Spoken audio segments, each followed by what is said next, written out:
Land ਤੋਂ ਸੁੱਚਾ ਸਿੰਘ ਸ਼੍ਰੀ ਮਾਛੀਵਾੜਾ ਸਾਹਿਬ, ਇਹਨਾਂ ਸਾਰਿਆਂ ਦਾ ਬਹੁਤ ਬਹੁਤ ਧੰਨਵਾਦ। ਜੇਕਰ ਤੁਸੀਂ ਜਾਂ ਕੋਈ ਹੋਰ ਕਾਰੋਬਾਰ ਇਸ ਪ੍ਰੋਗਰਾਮ ਨੂੰ ਸਪੋਂਸਰ ਕਰਨਾ ਚਾਹੁੰਦੇ ਹੋ ਤਾਂ ਸੰਪਰਕ ਕਰ ਸਕਦੇ ਹੋ ਨੰਬਰ 408 722 7698 ਦੇ ਉੱਤੇ। ਅਤੇ ਆਓ ਹੁਣ ਗੱਲਬਾਤ ਦਾ ਸਿਲਸਿਲਾ ਜਿਹੜਾ ਉਹ ਸ਼ੁਰੂ ਕਰਦੇ। ਪਹਿਲੀ ਖਬਰ ਦੇ ਉੱਤੇ ਨਜ਼ਰ ਮਾਰੀਏ ਅਤੇ ਨਾਲ ਹੀ ਦੱਸ ਦਈਏ ਵੀ ਆ ਸ਼ੁੱਕਰਵਾਰ ਆ, ਸੋ ਪਹਿਲਾਂ ਕੁਛ ਕੁ ਆਪਾਂ ਜਿਹੜੀਆਂ ਖਬਰਾਂ ਕਰਕੇ ਫਿਰ ਤੁਹਾਡੇ ਵੀ ਜਿਹੜੇ ਆ ਸਵਾਲ ਆ ਉਹ ਆਪਾਂ ਲਵਾਂਗੇ। ਜੇ ਤੁਸੀਂ ਵੀ ਮਿੰਟੂ ਜੀ ਨੂੰ ਫਿਰ ਸਵਾਲ ਪੁੱਛਣਾ ਚਾਹੋਗੇ ਤਾਂ ਫਿਰ ਬ੍ਰੇਕ ਤੋਂ ਬਾਅਦ ਦੇ ਵਿੱਚ ਤੁਸੀਂ ਵੀ ਆਪਣੇ ਸਵਾਲ ਇਹਨਾਂ ਨੂੰ ਪੁੱਛ ਸਕੋਗੇ। ਪਹਿਲੀ ਖਬਰ 'ਤੇ ਨਜ਼ਰ ਮਾਰੀਏ ਮਿੰਟੂ ਜੀ, ਕਹਿੰਦੇ SBI ਨੇ ਕੀਤਾ ਕਸੂਤਾਕਾਰਾ ਦੇਸ਼ ਭਰ ਦੇ ਵਿੱਚ ਨਮੋਸ਼ੀ। ਇਦਾਂ ਕਹਿ ਸਕਦੇ ਹਾਂ ਕਿ SBI ਨੇ ਕੀਤਾ ਕਾਰਾ, ਇੱਕ ਜੋੜੇ ਤੇ ਦੂਜਾ ਕਰੇ ਉਜਾੜਾ। ਇਹ ਇਸ ਤਰ੍ਹਾਂ ਦੀ ਇੱਕ ਘਟਨਾ ਹੈ ਜਿਹਨੇ ਕਈ ਸਵਾਲ ਵੀ ਖੜੇ ਕੀਤੇ ਆ, ਜਿਵੇਂ ਇੱਥੋਂ ਦੀ ਵਿਵਸਥਾ ਤੇ ਇੱਕ ਕਿੰਤੂ ਵੀ ਕੀਤਾ। ਇਸ ਤੋਂ ਇਲਾਵਾ ਇਹ ਵੀ ਦੱਸਿਆ ਕਿ ਇੰਡੀਆ 'ਚ ਸਭ ਕੁਝ ਸੰਭਵ ਆ। ਤਾਂ ਵਾਪਰਿਆ ਕੀ ਆ ਕਿ ਮੱਧ ਪ੍ਰਦੇਸ਼ ਦੀ ਘਟਨਾ, ਉੱਥੇ ਦਾ ਮਾਮਲਾ ਸਾਹਮਣੇ ਆਇਆ। ਦੱਸਦੇ ਆ ਕਿ ਉੱਥੇ 2 ਹੁਕਮ ਸਿੰਘ ਨਾਮ ਦੇ ਬੰਦੇ ਸ਼ਖਸ ਸੀਗੇ ਜਿਹੜੇ ਇੱਕੋ ਦਿਨ ਇੱਕੋ ਸ਼ਾਖਾ ਦੇ ਵਿੱਚ ਖਾਤਾ ਖੁਲਾਉਣ ਚਲੇ ਗਏ। ਤਾਂ ਚਲੋ ਇਹ ਇਤਫਾਕ ਸੀ ਕਿ ਦੋਨੇ ਹੀ ਹੁਕਮ ਸਿੰਘ ਸੀ, ਪਰ ਇੱਕ ਦੇ ਮਗਰ ਵਘੇਲ ਲੱਗਦਾ ਸੀਗਾ, ਇੱਕ ਦੇ ਮਗਰ ਕੁਛ ਹੋਰ ਸੀ, ਉਹਦਾ ਸਬ ਕਾਸਟ ਦਾ ਨਾਮ। ਚਲੋ ਦੋਨਾਂ ਦਾ ਖਾਤਾ ਖੁੱਲ ਗਿਆ ਤੇ ਗਜ਼ਬ ਇਹ ਹੋਇਆ ਕਿ ਹੁਕਮ ਸਿੰਘ ਕੁਸ਼ਵਾਹਾ ਤੇ ਜਿਹੜਾ ਵਘੇਲ ਸੀ ਉਹਨਾਂ ਨੂੰ ਇੱਕੋ ਹੀ ਨੰਬਰ ਦੇ ਦਿੱਤਾ ਗਿਆ ਅਕਾਊਂਟ ਦਾ, ਜਿਹੜਾ ਸੀਗਾ ਸੇਵਿੰਗ ਅਕਾਊਂਟ ਦਾ। ਤਾਂ ਫੋਟੋ ਅੱਡ ਅੱਡ ਲਾ ਦਿੱਤੀ ਗਈ, ਅਕਾਊਂਟ ਨੰਬਰ ਇੱਕੋ ਸੀ। ਉਹਨਾਂ ਦੇ ਵਿੱਚੋਂ ਇੱਕ ਹਰਿਆਣੇ 'ਚ ਆ ਗਿਆ। ਉਹਨੇ ਹਰਿਆਣੇ 'ਚ ਆ ਕੇ ਮਿਹਨਤ ਕਰਨੀ ਸ਼ੁਰੂ ਕਰ ਦਿੱਤੀ, ਕਿਉਂਕਿ ਉਹਨੇ ਮਕਾਨ ਬਣਾਉਣਾ ਸੀਗਾ। ਪੈਸੇ ਪਾਈ ਗਿਆ ਪਾਈ ਗਿਆ ਪਾਈ ਗਿਆ ਪਾਈ ਗਿਆ। ਜਦ ਉਹਨੇ ਜਾ ਕੇ ਵੇਖਿਆ ਕਿ ਚਲੋ ਹੁਣ ਪੈਸਾ ਵਾਹਵਾ ਜੁੜ ਗਿਆ, ਪਿਛਾਂ ਨੂੰ ਚੱਲਦੇ ਆ, ਜਾ ਕੇ ਆਪਣਾ ਘਰ-ਬਾਰ ਬਣਾਉਂਦੇ ਆ। ਤੇ ਜਦੋਂ ਉਹ ਉੱਥੇ ਆਇਆ ਤੇ ਖਾਤਾ ਜਿਹੜਾ ਸੀਗਾ ਉਹਦਾ ਤੇ ਖੋਤਾ ਹੀ ਖੁੱਲਾ ਪਿਆ ਹੈਗਾ, ਪੱਲੇ ਕੱਖ ਨਹੀਂ। ਕਿਉਂਕਿ ਜਿੰਨੇ ਉਹਨੇ ਪੈਸੇ ਘੱਲੇ ਸੀ ਉਹਦੇ ਚੋਂ 90,000 ਰੁਪਇਆ ਤਕਰੀਬਨ ਨਿਕਲਿਆ ਪਿਆ ਸੀਗਾ। 34-35,000 ਰੁਪਇਆ ਬਕਾਇਆ ਸੀ। ਜਦੋਂ ਫਿਰ ਪਤਾ ਕੀਤਾ, ਉਹਨੇ ਸ਼ਿਕਾਇਤਾਂ ਕੀਤੀਆਂ। ਫਿਰ ਜਦੋਂ ਇਹਨਾਂ ਨੇ ਥੋੜੀ ਜਿਹੀ ਪੜਤਾਲ ਕੀਤੀ, ਪਤਾ ਲੱਗਿਆ, ਫਿਰ ਇਹ ਹੱਕੇ ਬੱਕੇ ਰਹਿ ਗਏ। ਪਹਿਲਾਂ ਤੇ ਇਹਨਾਂ ਨੇ ਪਰਦਾਪੋਸ਼ੀ ਕਰਨ ਦਾ ਯਤਨ ਕੀਤਾ ਬੈਂਕ ਵਾਲਿਆਂ ਨੇ, ਪਰ ਬਾਅਦ ਦੇ ਵਿੱਚ ਇਹ ਗੱਲ ਜਿਹੜੀ ਮੀਡੀਆ 'ਚ ਆ ਗਈ ਤੇ ਹੁਣ ਤੇ ਪੂਰੇ ਦੇਸ਼ ਦਾ ਮੀਡੀਆ ਜਿਹੜਾ ਉਹ ਇਸ ਚੀਜ਼ ਨੂੰ ਲੈ ਕੇ ਇਹਨਾਂ ਤੇ ਟੌਂਟਬਾਜ਼ੀ ਕਰ ਰਿਹਾ ਕਿ ਆ ਦੇਖ ਲਓ SBI ਦਾ ਹਾਲ। ਯਾਨੀ ਜਿਹੜਾ ਬੰਦਾ ਕਮਾਉਂਦਾ ਰਿਹਾ ਉਸ ਬੰਦੇ ਦੇ ਪੱਲੇ ਕੁਛ ਨਹੀਂ। ਹੁਣ ਉਹਨੂੰ ਕਹੀ ਜਾਂਦੇ ਆ ਕੋਈ ਗੱਲ ਨਹੀਂ ਜੀ, ਅਸੀਂ ਉਹਦੇ ਤੋਂ ਲੈ ਕੇ ਦੇ ਦਿਆਂਗੇ, ਉਹ ਭਰ ਦੂਗਾ 3 ਕਿਸ਼ਤਾਂ 'ਚ। ਜਦੋਂ ਉਹਦੇ ਕੋਲ ਗਏ ਜਿਹਨੇ ਕਢਵਾਏ ਆ, ਉਹਨੂੰ ਪੁੱਛਿਆ ਕਿ ਤੂੰ ਜਦੋਂ ਪੈਸੇ ਆਪਣੇ ਖਾਤੇ 'ਚ ਜਮ੍ਹਾਂ ਹੀ ਨਹੀਂ ਕਰਾਏ ਤਾਂ ਫਿਰ ਕਢਾਉਂਦਾ ਕਾਹਤੋਂ ਰਿਹਾ? ਤਾਂ ਉਹ ਬੜੇ ਮਾਸੂਮੀਅਤ ਦੇ ਅੰਦਾਜ਼ 'ਚ ਬੋਲਿਆ, ਕਹਿੰਦਾ ਸੀ ਮੈਂ ਆਖਿਆ ਕਿ ਮੋਦੀ ਸਾਹਿਬ ਸ਼ਾਇਦ ਪਵਾ ਰਹੇ ਆ। ਤਾਂ ਹੁਣ ਉੱਥੇ ਵੱਡਿਆਂ ਦੀ ਬੋਲਤੀ ਬੰਦ ਹੋ ਗਈ, ਕਿਉਂਕਿ ਉਹਦਾ ਸਵਾਲ ਹੀ, ਉਹਦਾ ਜਵਾਬ ਹੀ ਇਹਨਾਂ ਸਵਾਲਾਂ ਤੇ ਇੰਨਾ ਭਾਰੀ ਸੀਗਾ ਕਿ ਕੋਈ ਦੂਸਰਾ ਦੰਦ ਤੋਂ ਦੰਦ ਨਹੀਂ ਚੱਕ ਸਕਿਆ। ਸੋ ਇਹ ਅਜ਼ਬ ਨਗਰੀ ਗਜ਼ਬ ਤਮਾਸ਼ੇ ਆ। ਦੇਖ ਲਓ ਇਹਦੇ ਵਿੱਚ ਇਹ ਕੀ ਹੈ ਕਿ ਇੱਕੋ ਹੀ ਖਾਤਾ ਨੰਬਰ ਦੇ 2 ਗਾਹਕ ਬਣਾ ਦਿੱਤੇ, ਜਿਨ੍ਹਾਂ ਦੀਆਂ ਪਾਸਬੁੱਕਾਂ ਤੇ ਤਸਵੀਰਾਂ ਵੀ ਅੱਡ ਆ। ਇਹ ਕਮਾਲ ਜਿਹੜਾ ਇੱਦਾਂ ਦਾ ਇਹੀ ਜਿਹੜੇ ਆ ਕੁਛ ਕਰ ਸਕਦੇ ਨੇ। ਅਗਲੀ ਜਿਹੜੀ ਆਪਾਂ ਮਿੰਟੂ ਜੀ ਖਬਰ ਦੇ ਉੱਤੇ ਨਜ਼ਰ ਮਾਰਦੇ ਹਾਂ, ਕਹਿੰਦੇ ਮਹਾਰਾਸ਼ਟਰ ਵਿੱਚ ਠਾਕਰੇ ਪਰਿਵਾਰ ਦਾ ਵੱਜੇਗਾ ਡੰਕਾ, ਸਥਿਤੀ ਹੋਈ ਹੁਣ ਸਾਫ਼। ਹਾਂਜੀ, ਅੱਜ ਇਹਨਾਂ ਦੀਆਂ ਮੀਟਿੰਗਾਂ ਚੱਲੀਆਂ ਨੇ, ਲੰਬੀ ਮੀਟਿੰਗ ਹੋਈ ਹੈ NCP, ਕਾਂਗਰਸ, ਸ਼ਿਵ ਸੈਨਾ ਦੀ। ਫਿਰ ਉਸ ਤੋਂ ਬਾਅਦ ਇਹਨਾਂ ਨੇ ਐਲਾਨ ਕੀਤਾ ਵਾ ਕਿ ਸਾਡੀ ਤਿੰਨਾਂ ਦੀ ਜਿਹੜੀ ਰਲਵੀਂ ਸਰਕਾਰ ਆ ਉਹ ਬਣਨ ਜਾ ਰਹੀ ਆ। ਹਾਲਾਂਕਿ ਚਲੋ ਇਹ ਪ੍ਰੋਗਰਾਮ ਜਿਹੜਾ ਘੱਟੋ ਘੱਟ ਸਾਂਝਾ ਪ੍ਰੋਗਰਾਮ ਬਣਾਉਂਦੇ ਆ, ਉਹਦੇ ਤੇ ਹੀ ਮੈਨੂੰ ਲੱਗਦਾ ਕਿ ਕੇਂਦਰਿਤ ਰਹੇ ਆ ਅੱਜ ਦੀ ਮੀਟਿੰਗ 'ਚ। ਕਿਉਂਕਿ ਇਹਨਾਂ ਨੇ ਕੱਲ੍ਹ ਦਾ ਟਾਈਮ ਦੇ ਦਿੱਤਾ ਕਿ ਕੱਲ੍ਹ ਅਸੀਂ ਐਲਾਨ ਕਰਾਂਗੇ ਕਿ ਕਦੋਂ ਅਸੀਂ ਇਹ ਦਾਅਵਾ ਪੇਸ਼ ਕਰਨਾ, ਤਾਂ ਕੱਲ੍ਹ ਸਾਫ਼ ਕਰ ਦੇਣਗੇ। ਔਰ ਮੇਰੇ ਖਿਆਲ ਦੇ ਨਾਲ ਮੁੱਖ ਮੰਤਰੀ ਉद्धਵ ਠਾਕਰੇ ਹੀ ਬਣੇਗਾ। ਔਰ ਇਸ ਤੋਂ ਪਹਿਲਾਂ ਕਿਉਂਕਿ ਸੰਜੇ ਰਾਉਤ ਜਿਹੜੇ ਸ਼ਿਵ ਸੈਨਾ ਦੇ ਬਹੁਤ ਵੱਡੇ ਆਗੂ ਆ, ਉਹ ਕਹਿ ਚੁੱਕੇ ਆ ਕਿ ਮੁੱਖ ਮੰਤਰੀ ਉद्धਵ ਠਾਕਰੇ ਹੀ ਹੋਊਗਾ। ਤਾਂ ਹੁਣ ਸਭ ਕੁਝ ਸਾਫ਼ ਹੋ ਗਿਆ, ਸਪਸ਼ਟ ਹੋ ਗਿਆ ਕਿ ਤਿੰਨੇ ਰਲ ਕੇ ਸਰਕਾਰ ਬਣਾਉਣ ਦਾ ਦਾਅਵਾ ਪੇਸ਼ ਕਰਨਗੇ। ਪਰ ਅੱਜ ਇੱਕ ਹੋਰ ਵੀ ਘਟਨਾ ਵਾਪਰੀ ਹੈ, ਪਰ ਉਸ ਤੋਂ ਪਹਿਲਾਂ ਵੀ ਇੱਕ ਘਟਨਾ ਵਾਪਰੀ ਆ। ਇੱਕ ਬੰਦਾ ਥਾਣੇ ਚਲ ਗਿਆ, ਉਹ ਥਾਣੇ ਜਾ ਕੇ ਦਰੋਗੇ ਨੂੰ ਆਂਦਾ ਕਿ ਮੇਰੀ ਸ਼ਿਕਾਇਤ ਲਿਖੋ। ਨੇ ਆਖਿਆ ਕਾਹਦੀ ਸ਼ਿਕਾਇਤ? ਉਹ ਕਹਿੰਦਾ ਕਿ ਇਹ ਚੀਟਰ ਲੋਕ ਆ, ਇਹਨਾਂ ਨੇ ਮੇਰੀ ਵੋਟ ਲੈ ਕੇ ਚੀਟ ਕੀਤਾ, ਸੋ ਇਹਨਾਂ ਨਾਲ ਇਹ ਸਲੂਕ ਕਰੋ ਕਿ ਇਹਨਾਂ ਦੇ ਖਿਲਾਫ ਇੱਕ ਮੁਕੱਦਮਾ ਪਾਓ। ਤਾਂ ਹੁਣ ਪੁਲਿਸ ਵੀ ਸ਼ਸ਼ੋ ਪੰਜ ਸੀਗੀ ਕਿ ਇੱਕ ਵੋਟਰ ਦੀ ਵੋਟ ਜਿਹੜੀ ਚੀਟ ਹੋ ਗਈ ਆ ਹੁਣ ਇਹਦੇ ਤੇ ਕੇਸ ਕਿਹੜਾ ਲਾਈਏ, ਇਹਦੇ ਤੇ ਧਾਰਾ ਕਿਹੜੀ ਲਾਈਏ। ਤੇ ਉਧਰ ਦੂਜੇ ਪਾਸੇ ਇੱਕ ਸ਼ਖਸ ਇਸ ਗੱਠਜੋੜ ਦੇ ਖਿਲਾਫ ਹਾਈ ਕੋਰਟ 'ਚ ਚਲੇ ਗਿਆ। ਉਹ ਕਹਿੰਦਾ ਰੋਕੋ, ਇਹ ਅਨੈਤਿਕ ਕਾਰਾ, ਅਨੈਤਿਕ ਕਾਰਾ, ਇਹ ਨਾ ਹੋਣ ਦਿਓ, ਇਹ ਬਹੁਤ ਨਾਸ ਮਾਰਨ ਰਹੇ ਆ। ਪਰ ਕੌਣ ਪੁੱਛਦਾ ਨੈਤਿਕਤਾ ਨੂੰ, ਕੌਣ ਪੁੱਛਦਾ ਸਿਧਾਂਤਾਂ ਨੂੰ। ਆਪਣਾ ਕੰਮ ਬਣਤਾ ਬਾੜ ਮੇ ਜਾਏ ਜਨਤਾ, ਇੱਥੇ ਹਰੇਕ ਨੇ ਆਪਣਾ ਕੰਮ ਬਣਾਉਣਾ ਹੁੰਦਾ। ਪਰ ਜੋ ਵੀ ਆ, ਮਹਾਰਾਸ਼ਟਰ ਦੇ ਵਿੱਚ ਬਹੁਤ ਸਾਰੇ ਲੋਕ ਇਸ ਗੱਲੋਂ ਸ਼ੁਕਰਗੁਜ਼ਾਰ ਆ ਕਿ ਘੱਟੋ ਘੱਟ ਇਹ ਸਿਆਸੀ ਡਰਾਮਾ ਆਪਣੇ ਇਖਤਾਮ ਵੱਲ ਤੇ ਪਹੁੰਚ ਰਿਹਾ, ਖਾਤਮੇ ਵੱਲ ਤੇ ਪਹੁੰਚ ਰਿਹਾ। ਜੋ ਮਰਜ਼ੀ ਹੈ, ਜਿਵੇਂ ਆਂਦੇ ਹੁੰਦੇ ਆ ਕਿ ਕੁੜੀ ਜੰਮੀ ਤੇ ਹੱਡ ਛੁੱਟੇ, ਘੱਟੋ ਘੱਟ ਇੰਨਾ ਕੁ ਤੇ ਆ ਕਿ ਰੋਜ਼ਾਨਾ ਦਾ ਜੋ ਕਲੇਸ਼ ਚੱਲਦਾ ਸੀਗਾ ਇਹਦੇ ਤੋਂ ਨਿਜਾਤ ਮਿਲ ਜੂਗੀ। ਸਰਕਾਰ ਕਿੰਨੀ ਕੁ ਚੱਲਦੀ ਹੈ, ਕਿੰਨੀ ਕੁ ਮਜ਼ਬੂਤੀ ਨਾਲ ਚੱਲਦੀ ਆ, ਇਹਦੇ ਬਾਰੇ ਹਾਲੇ ਕੁਛ ਵੀ ਕਹਿਣਾ ਜਿਹੜਾ ਉਹ ਮੇਰੇ ਖਿਆਲ ਦੇ ਨਾਲ ਕਾਹਲੀ ਵਾਲੀ ਗੱਲ ਆ। ਬਹੁਤ ਸੋਚ ਸਮਝ ਕੇ ਸਰਕਾਰ ਇਹਨਾਂ ਨੂੰ ਚਲਾਉਣੀ ਪਊਗੀ। ਜੀ ਜੀ, ਦੇਖੋ ਕਿੰਨੀ ਕੁ ਵਿਗੜਦੀ ਤੇ ਕਿੰਨੀ ਕੁ ਬਣਦੀ ਆ। ਅਗਲੀ ਜਿਹੜੀ ਮਿੰਟੀ ਜੀ ਗੱਲ ਕਰਦੇ, ਕਹਿੰਦੇ ਹੁਣ ਸਿਆਸੀ ਸਲਾਹਕਾਰਾਂ ਨੇ ਮੰਗ ਲਈਆਂ ਕੋਠੀਆਂ ਭਾਈ। ਉਹ ਬੋਲੀ ਜੀ ਨਹੀਂ ਪਾਉਂਦੇ ਨੇ, ਦੇਵੋ ਵੀਰੋ ਵੇ ਭੈਣਾ ਮੰਗਣ ਜਜ਼ੀਰੀਆਂ। ਹੁਣ ਇਹਨਾਂ ਨੇ ਤਾਂ ਮੰਗ ਲਈਆਂ, ਦਿਓ ਭਾਈ ਇਹਨਾਂ ਨੂੰ ਜਿੱਥੋਂ ਜਿੱਥੋਂ ਮਿਲਦੀ ਆ। ਕੋਠੀਆਂ ਲਈ ਤੇ ਅੱਗੇ ਲੜੀ ਜਾਂਦੇ ਸੀ। ਆ ਥੋੜਾ ਸਮਾਂ ਪਹਿਲਾਂ ਇੱਕ ਰਿਪੋਰਟ ਮੈਂ ਪੜ੍ਹੀ ਸੀ, ਉਹਦੇ ਵਿੱਚ ਵੀ ਇਹ ਉਲਝਦੇ ਪਏ ਸੀ ਅੰਦਰ ਖਾਤੇ ਕੋਠੀਆਂ ਨੂੰ ਲੈ ਕੇ। ਖੈਰ ਚਲੋ, ਹਰੇਕ ਦਾ ਮੰਗਣ ਦਾ ਆਪਣਾ ਹੱਕ ਆ, ਅੰਦਾਜ਼ ਆ। ਤਾਂ ਇਹ ਜਿਹੜੇ ਸਲਾਹਕਾਰ ਬਣੇ ਸੀ, ਹਾਲਾਂਕਿ ਤੁਹਾਨੂੰ ਪਤਾ ਹੀ ਆ ਕਿ ਇਹਨਾਂ ਨੇ ਉਹ ਕਾਨੂੰਨੀ ਸੋਧ ਵੀ ਕਰ ਦਿੱਤੀ ਆ, ਸਭ ਰਸਤਾ ਪੱਧਰ ਕਰ ਦਿੱਤਾ। ਪਹਿਲਾਂ ਕਹਿੰਦੇ ਸੀ ਕਿ ਅਸੀਂ ਕੋਈ ਇਹਨਾਂ ਨੂੰ ਐਕਸਟਰਾ ਲਾਭ ਨਹੀਂ ਦੇਣਾ, ਭੱਤਾ ਨਹੀਂ ਦੇਣਾ। ਸਲਾਹਕਾਰ ਵੀ ਕਹਿੰਦੇ ਸੀਗੇ ਕਿ ਕੁਛ ਨਹੀਂ ਲੈਣਾ ਜੀ, ਰੱਬ ਦੀ ਕਿਰਪਾ, ਪਹਿਲਾਂ ਹੀ ਬਹੁਤ ਕੁਛ ਹੈਗਾ। ਪਰ ਹੁਣ ਇਹ ਦੌੜ ਲੱਗ ਗਈ ਆ ਕਿ ਕੁਰਸੀਆਂ ਤੇ ਹਾਸਲ ਕਰ ਲਈਆਂ, ਹੁਣ ਕੋਠੀਆਂ ਵੀ ਹਾਸਲ ਕਰ ਲਈਏ। ਤਾਂ ਸਭ ਤੋਂ ਪਹਿਲਾਂ ਦੋ ਜਣਿਆਂ ਨੇ ਅਰਜ਼ੀਆਂ ਪਾਈਆਂ, ਇੱਕ ਕੁਲਜੀਤ ਸਿੰਘ ਨਾਗਰਾ ਨੇ, ਇੱਕ ਸੰਗਤ ਸਿੰਘ ਗਿੱਲ ਜੀਆਂ ਨੇ। ਤਾਂ ਦੋਨਾਂ ਨੇ ਇਹ ਅਰਜ਼ੀਆਂ ਪਾਈਆਂ ਕਿ ਸਾਨੂੰ ਭਾਈ ਇੱਕ ਕੋਠੀ ਦਾ ਪ੍ਰਬੰਧ ਕਰ ਦਿਓ। ਕੋਠੀ ਹੁਣ ਛੋਟੀ ਵੱਡੀ ਵੇਖੋ ਕਿਸ ਤਰ੍ਹਾਂ ਦੀ ਲੱਭ ਕੇ ਦਿੰਦੇ ਆ। ਕੁਲਜੀਤ ਸਿੰਘ ਨਾਗਰਾ ਜੀ ਕਹਿੰਦੇ ਆ ਕਿ ਦੇਖੋ ਚੰਡੀਗੜ੍ਹ ਦੇ ਵਿੱਚ ਰਹਿਣ ਵਾਸਤੇ ਮੇਰੇ ਕੋਲ ਘਰ ਹੀ ਨਹੀਂ ਹੈਗਾ, ਤਾਂ ਮੈਂ ਅਪਲਾਈ ਕੀਤਾ। ਉਹ ਕਹਿੰਦੇ ਜਦੋਂ ਸਰਕਾਰ ਵਾਸਤੇ ਕੰਮ ਕਰਨਾ ਹਜ਼ੂਰ, ਤਾਂ ਫਿਰ ਘਰ ਤੇ ਇੱਥੇ ਲਵਾਂਗੇ।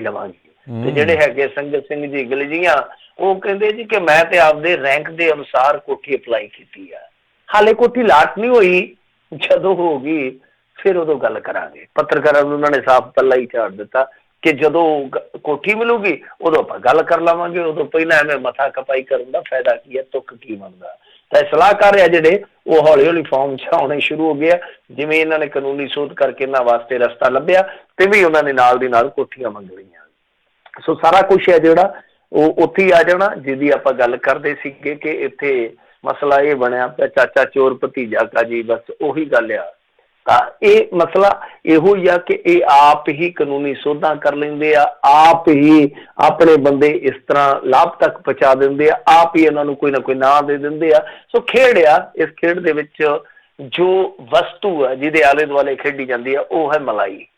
ਸੋ ਮਲਾਈ ਕਿਸੇ ਨੇ ਲਾਈ, ਕਿਸੇ ਦੇ ਹੱਥ ਆਈ, ਕਿਸੇ ਨੇ ਦੰਦ ਕਸਾਈ, ਇਹ ਇਸੇ ਤਰ੍ਹਾਂ ਦੀ ਇੱਕ ਖੇਡ ਆ। ਹੁਣ ਦੂਜੀ ਚੀਜ਼ ਜਿਹੜੀ ਇਸ ਮਾਮਲੇ 'ਚ ਆ ਉਹ ਆ ਸਲਾਹਕਾਰਾਂ ਦਾ ਲਾਭ ਕੀ ਆ ਪੰਜਾਬ ਨੂੰ। ਤਾਂ ਇੱਕ ਨਾ ਰਿਪੋਰਟ ਛਪੀ ਆ ਥੋੜੇ ਦਿਨ ਪਹਿਲਾਂ, ਮੇਰੇ ਖਿਆਲ ਦੇ ਨਾਲ ਅਸ਼ਵਨੀ ਚਾਵਲਾ ਹੋਰਾਂ ਨੇ ਉਹ ਰਿਪੋਰਟ ਛਾਪੀ ਆ, ਜਿਹਦੇ ਤੇ ਹੁਣ ਮੇਰੇ ਖਿਆਲ ਦੇ ਨਾਲ ਇਲੈਕਟ੍ਰੋਨਿਕ ਮੀਡੀਆ ਵੀ ਰਿਪੋਰਟ ਕਰ ਰਿਹਾ। ਤਾਂ ਇੱਕ RTI ਦਾ ਹਵਾਲਾ ਦਿੱਤਾ ਗਿਆ, ਉਹਦੇ ਵਿੱਚ ਉਹ ਕਹਿੰਦੇ ਆ ਕਿ 2007 ਤੋਂ ਲੈ ਕੇ ਹੁਣ ਤੱਕ, ਭਾਵ ਲਾ ਲਓ ਕਿ 13 ਕੁ ਸਾਲ, ਤੇ ਤਕਰੀਬਨ 100 ਕਰੋੜ ਰੁਪਈਆ ਜਿਹੜਾ ਉਹ ਖਰਚ ਹੋਇਆ। 100 ਕਰੋੜ ਰੁਪਈਆ ਜਿਹੜਾ ਉਹ ਇਹੋ ਜਿਹੇ ਅਹੁਦਿਆਂ ਤੇ ਖਰਚ ਹੋਇਆ। ਤੇ ਜਦ RTI ਰਾਹੀਂ ਪੁੱਛਿਆ ਗਿਆ ਕਿ ਮਾਲਕੋ ਸਲਾਹਾਂ ਕਿੰਨੀਆਂ ਦਿੱਤੀਆਂ ਤੁਹਾਂ, ਤੇ ਜਵਾਬ ਮਿਲਿਆ ਨਿਲ ਬਟਾ ਸਨਾਟਾ। ਮਤਲਬ ਕਿ ਰਿਕਾਰਡ ਦੇ ਵਿੱਚ ਇੱਕ ਵੀ ਸਲਾਹ ਹੈ ਨਹੀਂ ਗੀ। ਹਰਚਰਨ ਸਿੰਘ ਬੈਂਸ ਹੋਰੀ ਹੁੰਦੇ ਸੀਗੇ, ਮੁੱਖ ਸਲਾਹਕਾਰ ਸੀਗੇ ਪ੍ਰਕਾਸ਼ ਸਿੰਘ ਬਾਦਲ ਹੋਰਾਂ ਦੇ, ਬੜੇ ਪੜ੍ਹੇ ਲਿਖੇ, ਬੜੇ ਜ਼ਹੀਨ ਆਦਮੀ ਆ। ਤਾਂ ਉਹਨਾਂ ਨੂੰ ਪੁੱਛਿਆ ਗਿਆ, ਕਹਿੰਦੇ ਜੀ ਕਿ ਦੇਖੋ ਆਪਾਂ ਬਹੁਤ ਸਲਾਹਾਂ ਦਿੱਤੀਆਂ ਪਰ ਰਿਕਾਰਡ ਤੇ ਕੋਈ ਨਹੀਂ ਹੈ, ਆਫ ਦੀ ਰਿਕਾਰਡ ਹੀ ਸਾਰੀਆਂ ਜਾਂਦੀਆਂ। ਤਾਂ ਇਹ ਹਾਲ ਆ ਕਿ ਔਨ ਦੀ ਰਿਕਾਰਡ ਕੋਈ ਵੀ ਸਲਾਹ ਇਹਨਾਂ ਦੀ ਮੌਜੂਦ ਨਹੀਂ 13 ਸਾਲਾਂ 'ਚ। ਤੇ ਹੁਣ ਅੱਗੇ ਕੈਸਾ ਮਾਰਕਾ ਮਾਰਨਗੇ, ਕੈਸੀ ਸਲਾਹ ਦੇਣਗੇ, ਇੰਤਜ਼ਾਰ ਰਹੂਗਾ। ਜੇ ਕੋਈ ਚੰਗੀ ਸਲਾਹ ਦੇਣ, ਘੱਟੋ ਘੱਟ ਕੈਪਟਨ ਅਮਰਿੰਦਰ ਸਿੰਘ ਨੂੰ ਇਹੋ ਹੀ ਕਹਿ ਦੇਣਾ ਕਿ ਭਾਈ 2-2.5 ਸਾਲ ਟਿਕ ਕੇ ਇੱਥੇ ਲਾ ਲਾ, ਪੰਜਾਬ ਦਾ ਹਾਲ ਦੇਖ ਲਾ, ਜ਼ਮੀਨ ਤੇ ਲੋਕ ਵਿਲਕਦੇ ਦੇਖ ਲਾ, ਕੂਕਦੇ ਲੈ ਦੇਖ ਲਾ, ਤਾਂ ਮੇਰੇ ਖਿਆਲ ਦੇ ਨਾਲ ਉਹ ਵੀ ਘੱਟੋ ਘੱਟ ਇੱਕ ਅੱਧੀ ਤਨਖਾਹ ਦੀ ਮੁੱਲ ਮੋੜ ਜਾਊਗੀ ਜੇ ਇੱਕ ਅੱਧੀ ਸਲਾਹ ਇਸ ਤਰ੍ਹਾਂ ਦੀ ਦੇ ਦੇਣਾ। ਜੀ ਜੀ ਜੀ। ਅਗਲੀ ਮਿੰਟੂ ਜੀ ਖਬਰ 'ਤੇ ਨਜ਼ਰ ਮਾਰੀਏ ਤਾਂ ਕਹਿੰਦੇ ਸਰਕਾਰੀ ਸਕੂਲਾਂ 'ਚੋਂ ਗੁੰਮ 3 ਲੜਕੀਆਂ ਦਿੱਲੀ ਤੋਂ ਮਿਲੀਆਂ। ਦੇਖੋ ਇਹ ਉਹੀ ਮਾਮਲਾ ਹੈ, ਬਠਿੰਡੇ ਦੇ ਵਿੱਚੋਂ ਜਿਹੜੀਆਂ ਲੜਕੀਆਂ ਗਾਇਬ ਹੋਈਆਂ ਸੀਗੀਆਂ ਉਹੀ ਕੁਝ ਨਿਕਲਿਆ ਜਿਹਦਾ ਆਪਾਂ ਜਾਂ ਤੇ ਅੰਦੇਸ਼ਾ ਜ਼ਾਹਰ ਕਰਦੇ ਸੀਗੇ, ਸੰਸਾ ਜ਼ਾਹਰ ਕਰਦੇ ਸੀਗੇ ਜਾਂ ਅੰਦਾਜ਼ਾ ਲਾਉਂਦੇ ਸੀਗੇ ਕਿ ਇਹੋ ਕੁਝ ਹੋ ਗਿਆ ਹੋਊਗਾ। ਤਾਂ ਲੜਕੀਆਂ ਨੇ ਸਾਫ਼ ਕੀਤਾ ਕਿ ਦੇਖੋ ਜੀ ਸਾਨੂੰ ਘਰ ਦੇ ਮਾਹੌਲ 'ਚ ਘੁੱਟਣ ਮਹਿਸੂਸ ਹੁੰਦੀ ਸੀ, ਇਸ ਤੋਂ ਇਲਾਵਾ ਕੁੱਟਮਾਰ ਵੀ ਕੀਤੀ ਜਾਂਦੀ ਸੀ। ਤਾਂ ਅਸੀਂ ਫੈਸਲਾ ਬਣਾਇਆ ਕਿ ਇਸ ਮਾਹੌਲ ਦੇ ਵਿੱਚੋਂ ਨਿਕਲ ਕੇ ਆਜ਼ਾਦ ਜ਼ਿੰਦਗੀ ਜਿਹੜੀ ਉਹ ਮਾਣੀ ਜਾਵੇ। ਤਾਂ ਇਹ ਬੱਚੀਆਂ ਨੇ 7ਵੀਂ 'ਚ ਪੜ੍ਹਦੀਆਂ ਸੀਗੀਆਂ। ਤੁਸੀਂ ਦੇਖ ਲਓ ਕਿ ਅੱਜ ਕੱਲ੍ਹ ਦੇ ਬੱਚੇ ਜਿਹੜੇ ਹਾਂਜੀ ਅਤੇ ਮੈਨੂੰ ਲੱਗਦਾ ਲਾਈਨ ਦੀ ਥੋੜ੍ਹੀ ਪ੍ਰੋਬਲਮ ਆ, ਸਰੋਤੇ ਇੱਦਾਂ ਹੀ ਜੁੜੇ ਰਹੋ ਅਤੇ ਆਪਾਂ ਦੁਬਾਰਾ ਮਿੰਟੂ ਜੀ ਦੇ ਨਾਲ ਜੁੜਦੇ ਹਾਂ।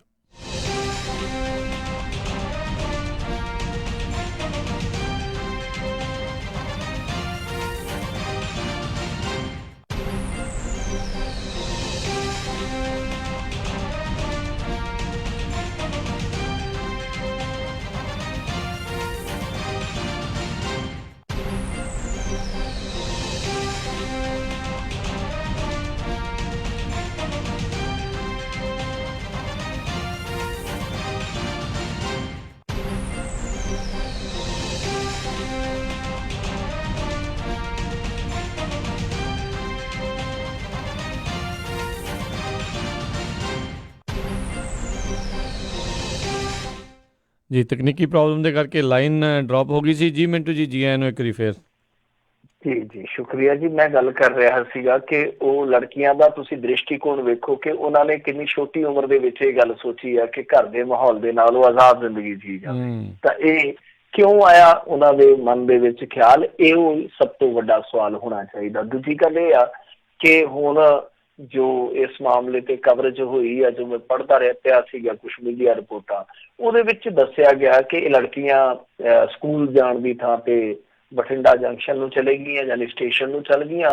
ਉੱਥੋਂ ਇਹਨਾਂ ਦਿੱਲੀ ਨੂੰ ਜਾਣਾ ਸੀਗਾ, ਫਿਰ ਇਹ ਮਾਨਸਾ ਵਾਲੀ ਟ੍ਰੇਨ ਚਲੇ ਗਈਆਂ ਕਿਉਂਕਿ ਦਿੱਲੀ ਵਾਲੀ ਟ੍ਰੇਨ ਨਿਕਲ ਚੁੱਕੀ ਸੀ। ਉੱਥੋਂ ਸੰਗਰੂਰ ਆ ਗਈਆਂ। ਹਾਲਾਂਕਿ ਇਸ ਦਰਮਿਆਨ ਇੱਕ ਇਹਨਾਂ ਦੇ ਜਾਣ ਪਛਾਣ ਵਾਲੇ ਬੰਦੇ ਨੇ ਇਹਨਾਂ ਨੂੰ ਸਿਆਣ ਲਿਆ, ਉਹਨੇ ਫੋਨ ਵੀ ਕਰ ਦਿੱਤਾ, ਪਰ ਉਦੋਂ ਤੱਕ ਸੰਗਰੂਰੋਂ ਇਹ ਦਿੱਲੀ ਲਈ ਰਵਾਨਾ ਹੋ ਚੁੱਕੀਆਂ ਸੀ। ਫਿਰ ਇਹ ਆਪਦੇ ਇੱਕ ਰਿਸ਼ਤੇਦਾਰ ਕੋਲੇ ਚਲੇ ਗਈਆਂ।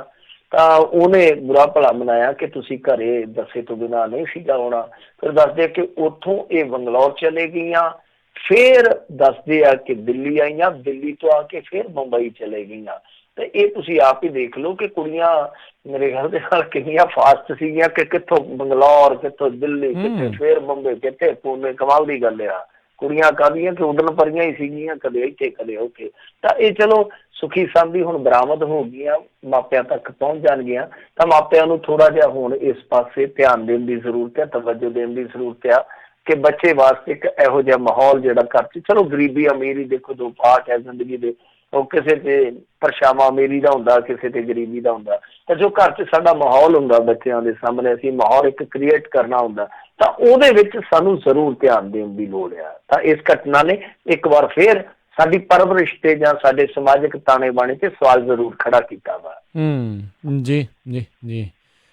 ਅਗਲੀ ਜਿਹੜੀ ਮਿੰਟੂ ਜੀ ਗੱਲ ਕਰਦੇ, ਕਹਿੰਦੇ ਮਹਿਲਾ ਕਮਿਸ਼ਨ ਨੇ ਕਾਂਗਰਸੀ ਵਿਧਾਇਕ ਨੂੰ ਕਰ ਲਿਆ ਤਲਬ। ਨਹੀਂ, ਇਹਨੂੰ ਤਲਬ ਕਰਨਾ ਹੀ ਚਾਹੀਦਾ ਕਿਉਂਕਿ ਇਸ ਵਿਧਾਇਕ ਨੂੰ ਤਲਬ ਹੀ ਐਸੀ ਲੱਗੀ ਹੈ ਕਿ ਕੋਈ ਲੱਖੀ ਲਾਈ ਮੇਰੀ ਕਰੇ ਚੱਜ ਨਾਲ। ਇਹ ਵਿਧਾਇਕ ਹੈਗਾ ਮਦਨ ਲਾਲ ਜਮਾਲਪੁਰੀਆ, ਤੇ ਇਹਨੇ ਇੱਕ ਜਿਹੜੇ ਬੁੱਲਾਂ ਵਾਲੀ ਕਰਤੂਤ ਕੀਤੀ ਸੀਗੀ। ਮਤਲਬ ਕਿ ਕਿਸੇ ਲੜਾਈ ਦੇ ਵਿੱਚ ਇਹ ਪਤਾ ਲੈਣ ਗਿਆ ਸੀਗਾ ਹਸਪਤਾਲ ਦੇ ਅੰਦਰ, ਤਾਂ ਉੱਥੇ ਜਿਸ ਤਰ੍ਹਾਂ ਦੀ ਇਹਨੇ ਬੋਲੀ ਇਸਤੇਮਾਲ ਕੀਤੀ ਆ, ਮੇਰੇ ਖਿਆਲ ਦੇ ਨਾਲ ਬਹੁਤ ਸ਼ਰਮਨਾਕ ਆ।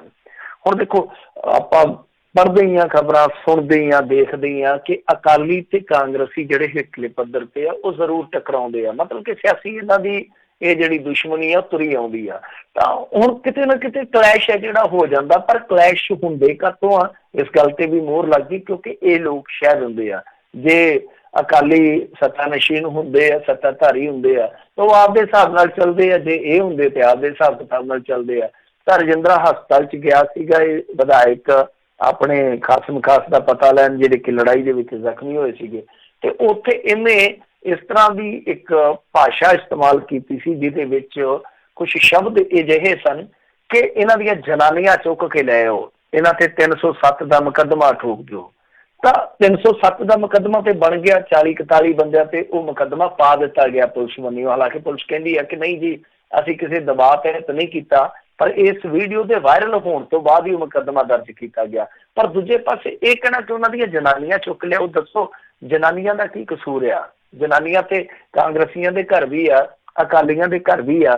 ਕਿਸੇ ਸਿਆਸੀ ਪਾਰਟੀ ਨਾਲ ਕੋਈ ਬੰਦਾ ਜੁੜਿਆ, ਉਹਦੇ ਘਰ ਉਹਦੀ ਮਾਤਾ ਭੈਣ ਆ ਜਾਂ ਉਹਦੀ ਘਰ ਦੀ ਆ, ਉਹਦਾ ਕੀ ਕਸੂਰ ਆ ਦੱਸੋ?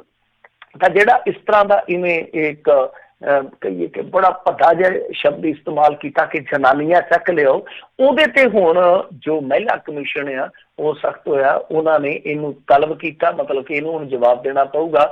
25 ਨਵੰਬਰ ਨੂੰ ਪੇਸ਼ ਹੋ ਕੇ ਇਹ ਆਪਣਾ ਜਵਾਬ ਪੇਸ਼ ਕਰੂਗਾ। ਹਾਲਾਂਕਿ ਜਦੋਂ ਪੱਤਰਕਾਰਾਂ ਨੇ ਪੁੱਛਿਆ, ਨੇ ਆਪਣੀ ਗਲਤੀ ਨਹੀਂ ਮਹਿਸੂਸ ਕੀਤੀ। ਕਹਿੰਦਾ ਜੀ ਮੈਂ ਤੇ ਉਹਨਾਂ ਦਾ ਹੌਸਲਾ ਵਧਾਉਣ ਲਈ ਇਹ ਗੱਲ ਕਹਿ ਬੈਠਾ।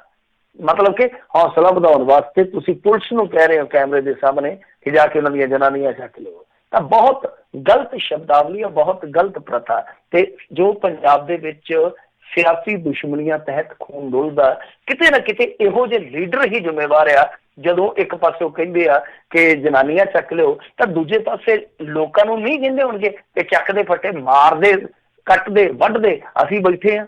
ਬਿਲਕੁਲ ਬਿਲਕੁਲ, ਇਹੀ ਜਿਹੜੀ ਆ ਉਹਨਾਂ ਨੂੰ ਸਰਪ੍ਰਸਤੀ ਇਹਨਾਂ ਦੇ ਦੁਆਰਾ ਮਿਲਦੀ ਆ। ਅਗਲੀ ਜਿਹੜੀ ਮਿੰਟੂ ਜੀ ਗੱਲ ਕਰਦੇ, ਕਹਿੰਦੇ ਪੰਜਾਬ ਦੇ ਨੌਜਵਾਨਾਂ ਨੂੰ ਮਿਲਣਗੇ ਹੁਣ ਕੈਪਟਨ ਦੇ ਸਮਾਰਟਫੋਨ। ਹਾਂ ਬਸ ਵਧੀਆ, ਇਹਦੇ ਤੇ ਇੱਕ ਗੇਮ ਡਾਊਨਲੋਡ ਕਰ ਲੈਣ, ਪਬਜੀ, ਮੇਰੇ ਖਿਆਲ ਦਾ ਉਹਦਾ ਨਾਮ ਪਬਜੀ ਆ। ਪਬਜੀ ਖੇਡਿਆ ਕਰਨਾ।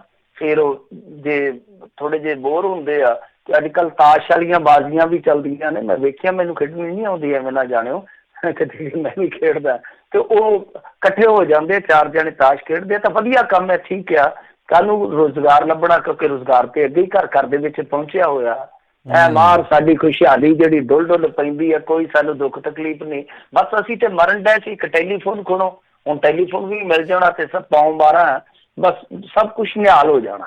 ਸੋ ਇਹਨਾਂ ਨੇ ਟੈਂਡਰ ਕੱਢ ਦਿੱਤੇ ਆ, ਬਹੁਤ ਜਲਦੀ ਦੱਸਦੇ ਆ ਕਿ ਹੁਣ ਫੋਨ ਅਲਾਟ ਹੋਣ ਦਾ ਮਾਮਲਾ ਜਿਹੜਾ ਉਹ ਨਿਬੜ ਜਾਊਗਾ। ਫੋਨ ਜਿਹੜੇ ਆ ਉਹ ਨੌਜਵਾਨਾਂ ਤੱਕ ਪਹੁੰਚ ਜਾਣਗੇ। ਸੋ ਇਹ ਫੋਨ ਜਿਹੜੇ ਆ ਬਹੁਤ ਜਲਦੀ ਨੌਜਵਾਨਾਂ ਤੱਕ ਪਹੁੰਚਣ ਜਾ ਰਹੇ ਆ। ਸੋ ਜਿਹੋ ਜਿਹੇ ਆਪ ਇਹੋ ਜਿਹੇ ਫੋਨ ਹੋਣਗੇ ਮੇਰੇ ਖਿਆਲ ਦੇ ਨਾਲ। ਤੇ ਬਾਕੀ ਟੈਲੀਕਾਮ ਕੰਪਨੀਆਂ ਤੇ ਕਹਿ ਹੀ ਚੁੱਕੀਆਂ ਕਿ ਭਾਈ ਅਸੀਂ ਡਾਟਾ ਜਾਂ ਆਪਣੇ ਟੈਰਿਫ ਹੈ ਜਿਹੜੇ ਵਧਾਉਣ ਜਾ ਰਹੇ ਹਾਂ। ਸੋ ਜ਼ਰੂਰਤ ਨਹੀਂ ਸੀਗੀ। ਅੱਗੇ ਮੈਂ ਤੇ ਇੱਕ ਦਿਨ ਰਿਪੋਰਟ ਪੜ੍ਹਦਾ ਪਿਆ ਸੀਗਾ ਕਿ ਸਾਡੀ 3 ਕਰੋੜ ਦੀ ਵਸੋਂ ਆ ਤੇ ਇੱਥੇ 7 ਕਰੋੜ ਤੇ ਮੋਬਾਈਲ ਪਹਿਲਾਂ ਹੀ ਆਲਰੇਡੀ ਆ ਸਾਡੇ ਕੋਲ। ਮਤਲਬ ਕਿ ਐਵਰੇਜ ਸਾਡੇ ਇੱਕ ਬੰਦੇ ਕੋਲ 2.5 ਮੋਬਾਈਲ ਫੋਨ ਆ। ਇੱਕ ਹੋਰ ਅਸੀਂ ਸਿਰ 'ਚ ਮਾਰਨਾ। ਸਾਨੂੰ ਜ਼ਰੂਰਤ ਹੈ ਸਾਫ਼ ਪਾਣੀ ਦੀ, ਸਾਨੂੰ ਜ਼ਰੂਰਤ ਹੈ ਸਾਫ਼ ਹਵਾ ਦੀ, ਸਾਨੂੰ ਜ਼ਰੂਰਤ ਹੈ ਨੌਕਰੀ ਦੀ, ਸਾਨੂੰ ਜ਼ਰੂਰਤ ਹੈ ਚੰਗੀ ਤਾਲੀਮ ਦੀ, ਸਾਨੂੰ ਜ਼ਰੂਰਤ ਆ ਚੰਗੀ ਸਿਹਤ ਸੇਵਾ ਦੀ, ਸਾਨੂੰ ਜ਼ਰੂਰਤ ਆ ਚੰਗੇ ਆਲੇ ਦੁਆਲੇ ਅਮਨ ਕਾਨੂੰਨ ਦੇ ਪ੍ਰਬੰਧ ਦੀ। ਜੀ ਜੀ, ਪਰ ਨਹੀਂ ਜੀ, ਇਸ ਟਾਈਮ ਦਾ ਸਮਾਰਟਫੋਨ ਤੇ ਗਰਾਰੀ ਫਸੀ ਆ। ਅਗਲੀ ਜਿਹੜੀ ਮਿੰਟੂ ਜੀ ਗੱਲ ਕਰਦੇ, ਕਹਿੰਦੇ ਸ਼੍ਰੋਮਣੀ ਕਮੇਟੀ ਦੇ ਪੰਡਾਲ ਦੇ ਉੱਤੇ ਰੌਲਾ, ਲੌਂਗੋਵਾਲ ਹੁਣਾਂ ਵੱਲੋਂ ਮੁਕੱਦਮਾ ਠੋਕਣ ਦਾ ਐਲਾਨ। ਹਾਂਜੀ ਦੇਖੋ, ਇਹਨਾਂ ਨੇ ਐਲਾਨ ਤੇ ਕਰ ਦਿੱਤਾ ਕਿ ਅਸੀਂ ਮੁਕੱਦਮਾ ਠੋਕਾਂਗੇ ਕਿਉਂਕਿ ਮਨਦੀਪ ਸਿੰਘ ਮੰਨਾ ਵੱਲੋਂ ਪੰਡਾਲ ਸੰਬੰਧੀ ਤੱਥਾਂ ਤੋਂ ਰਹਿਤ ਬਿਆਨਬਾਜ਼ੀ ਕੀਤੀ ਗਈ ਹੈ। ਇਹ ਗੋਬਿੰਦ ਸਿੰਘ ਲੌਂਗੋਵਾਲ ਦਾ ਕਹਿਣਾ ਹੈ।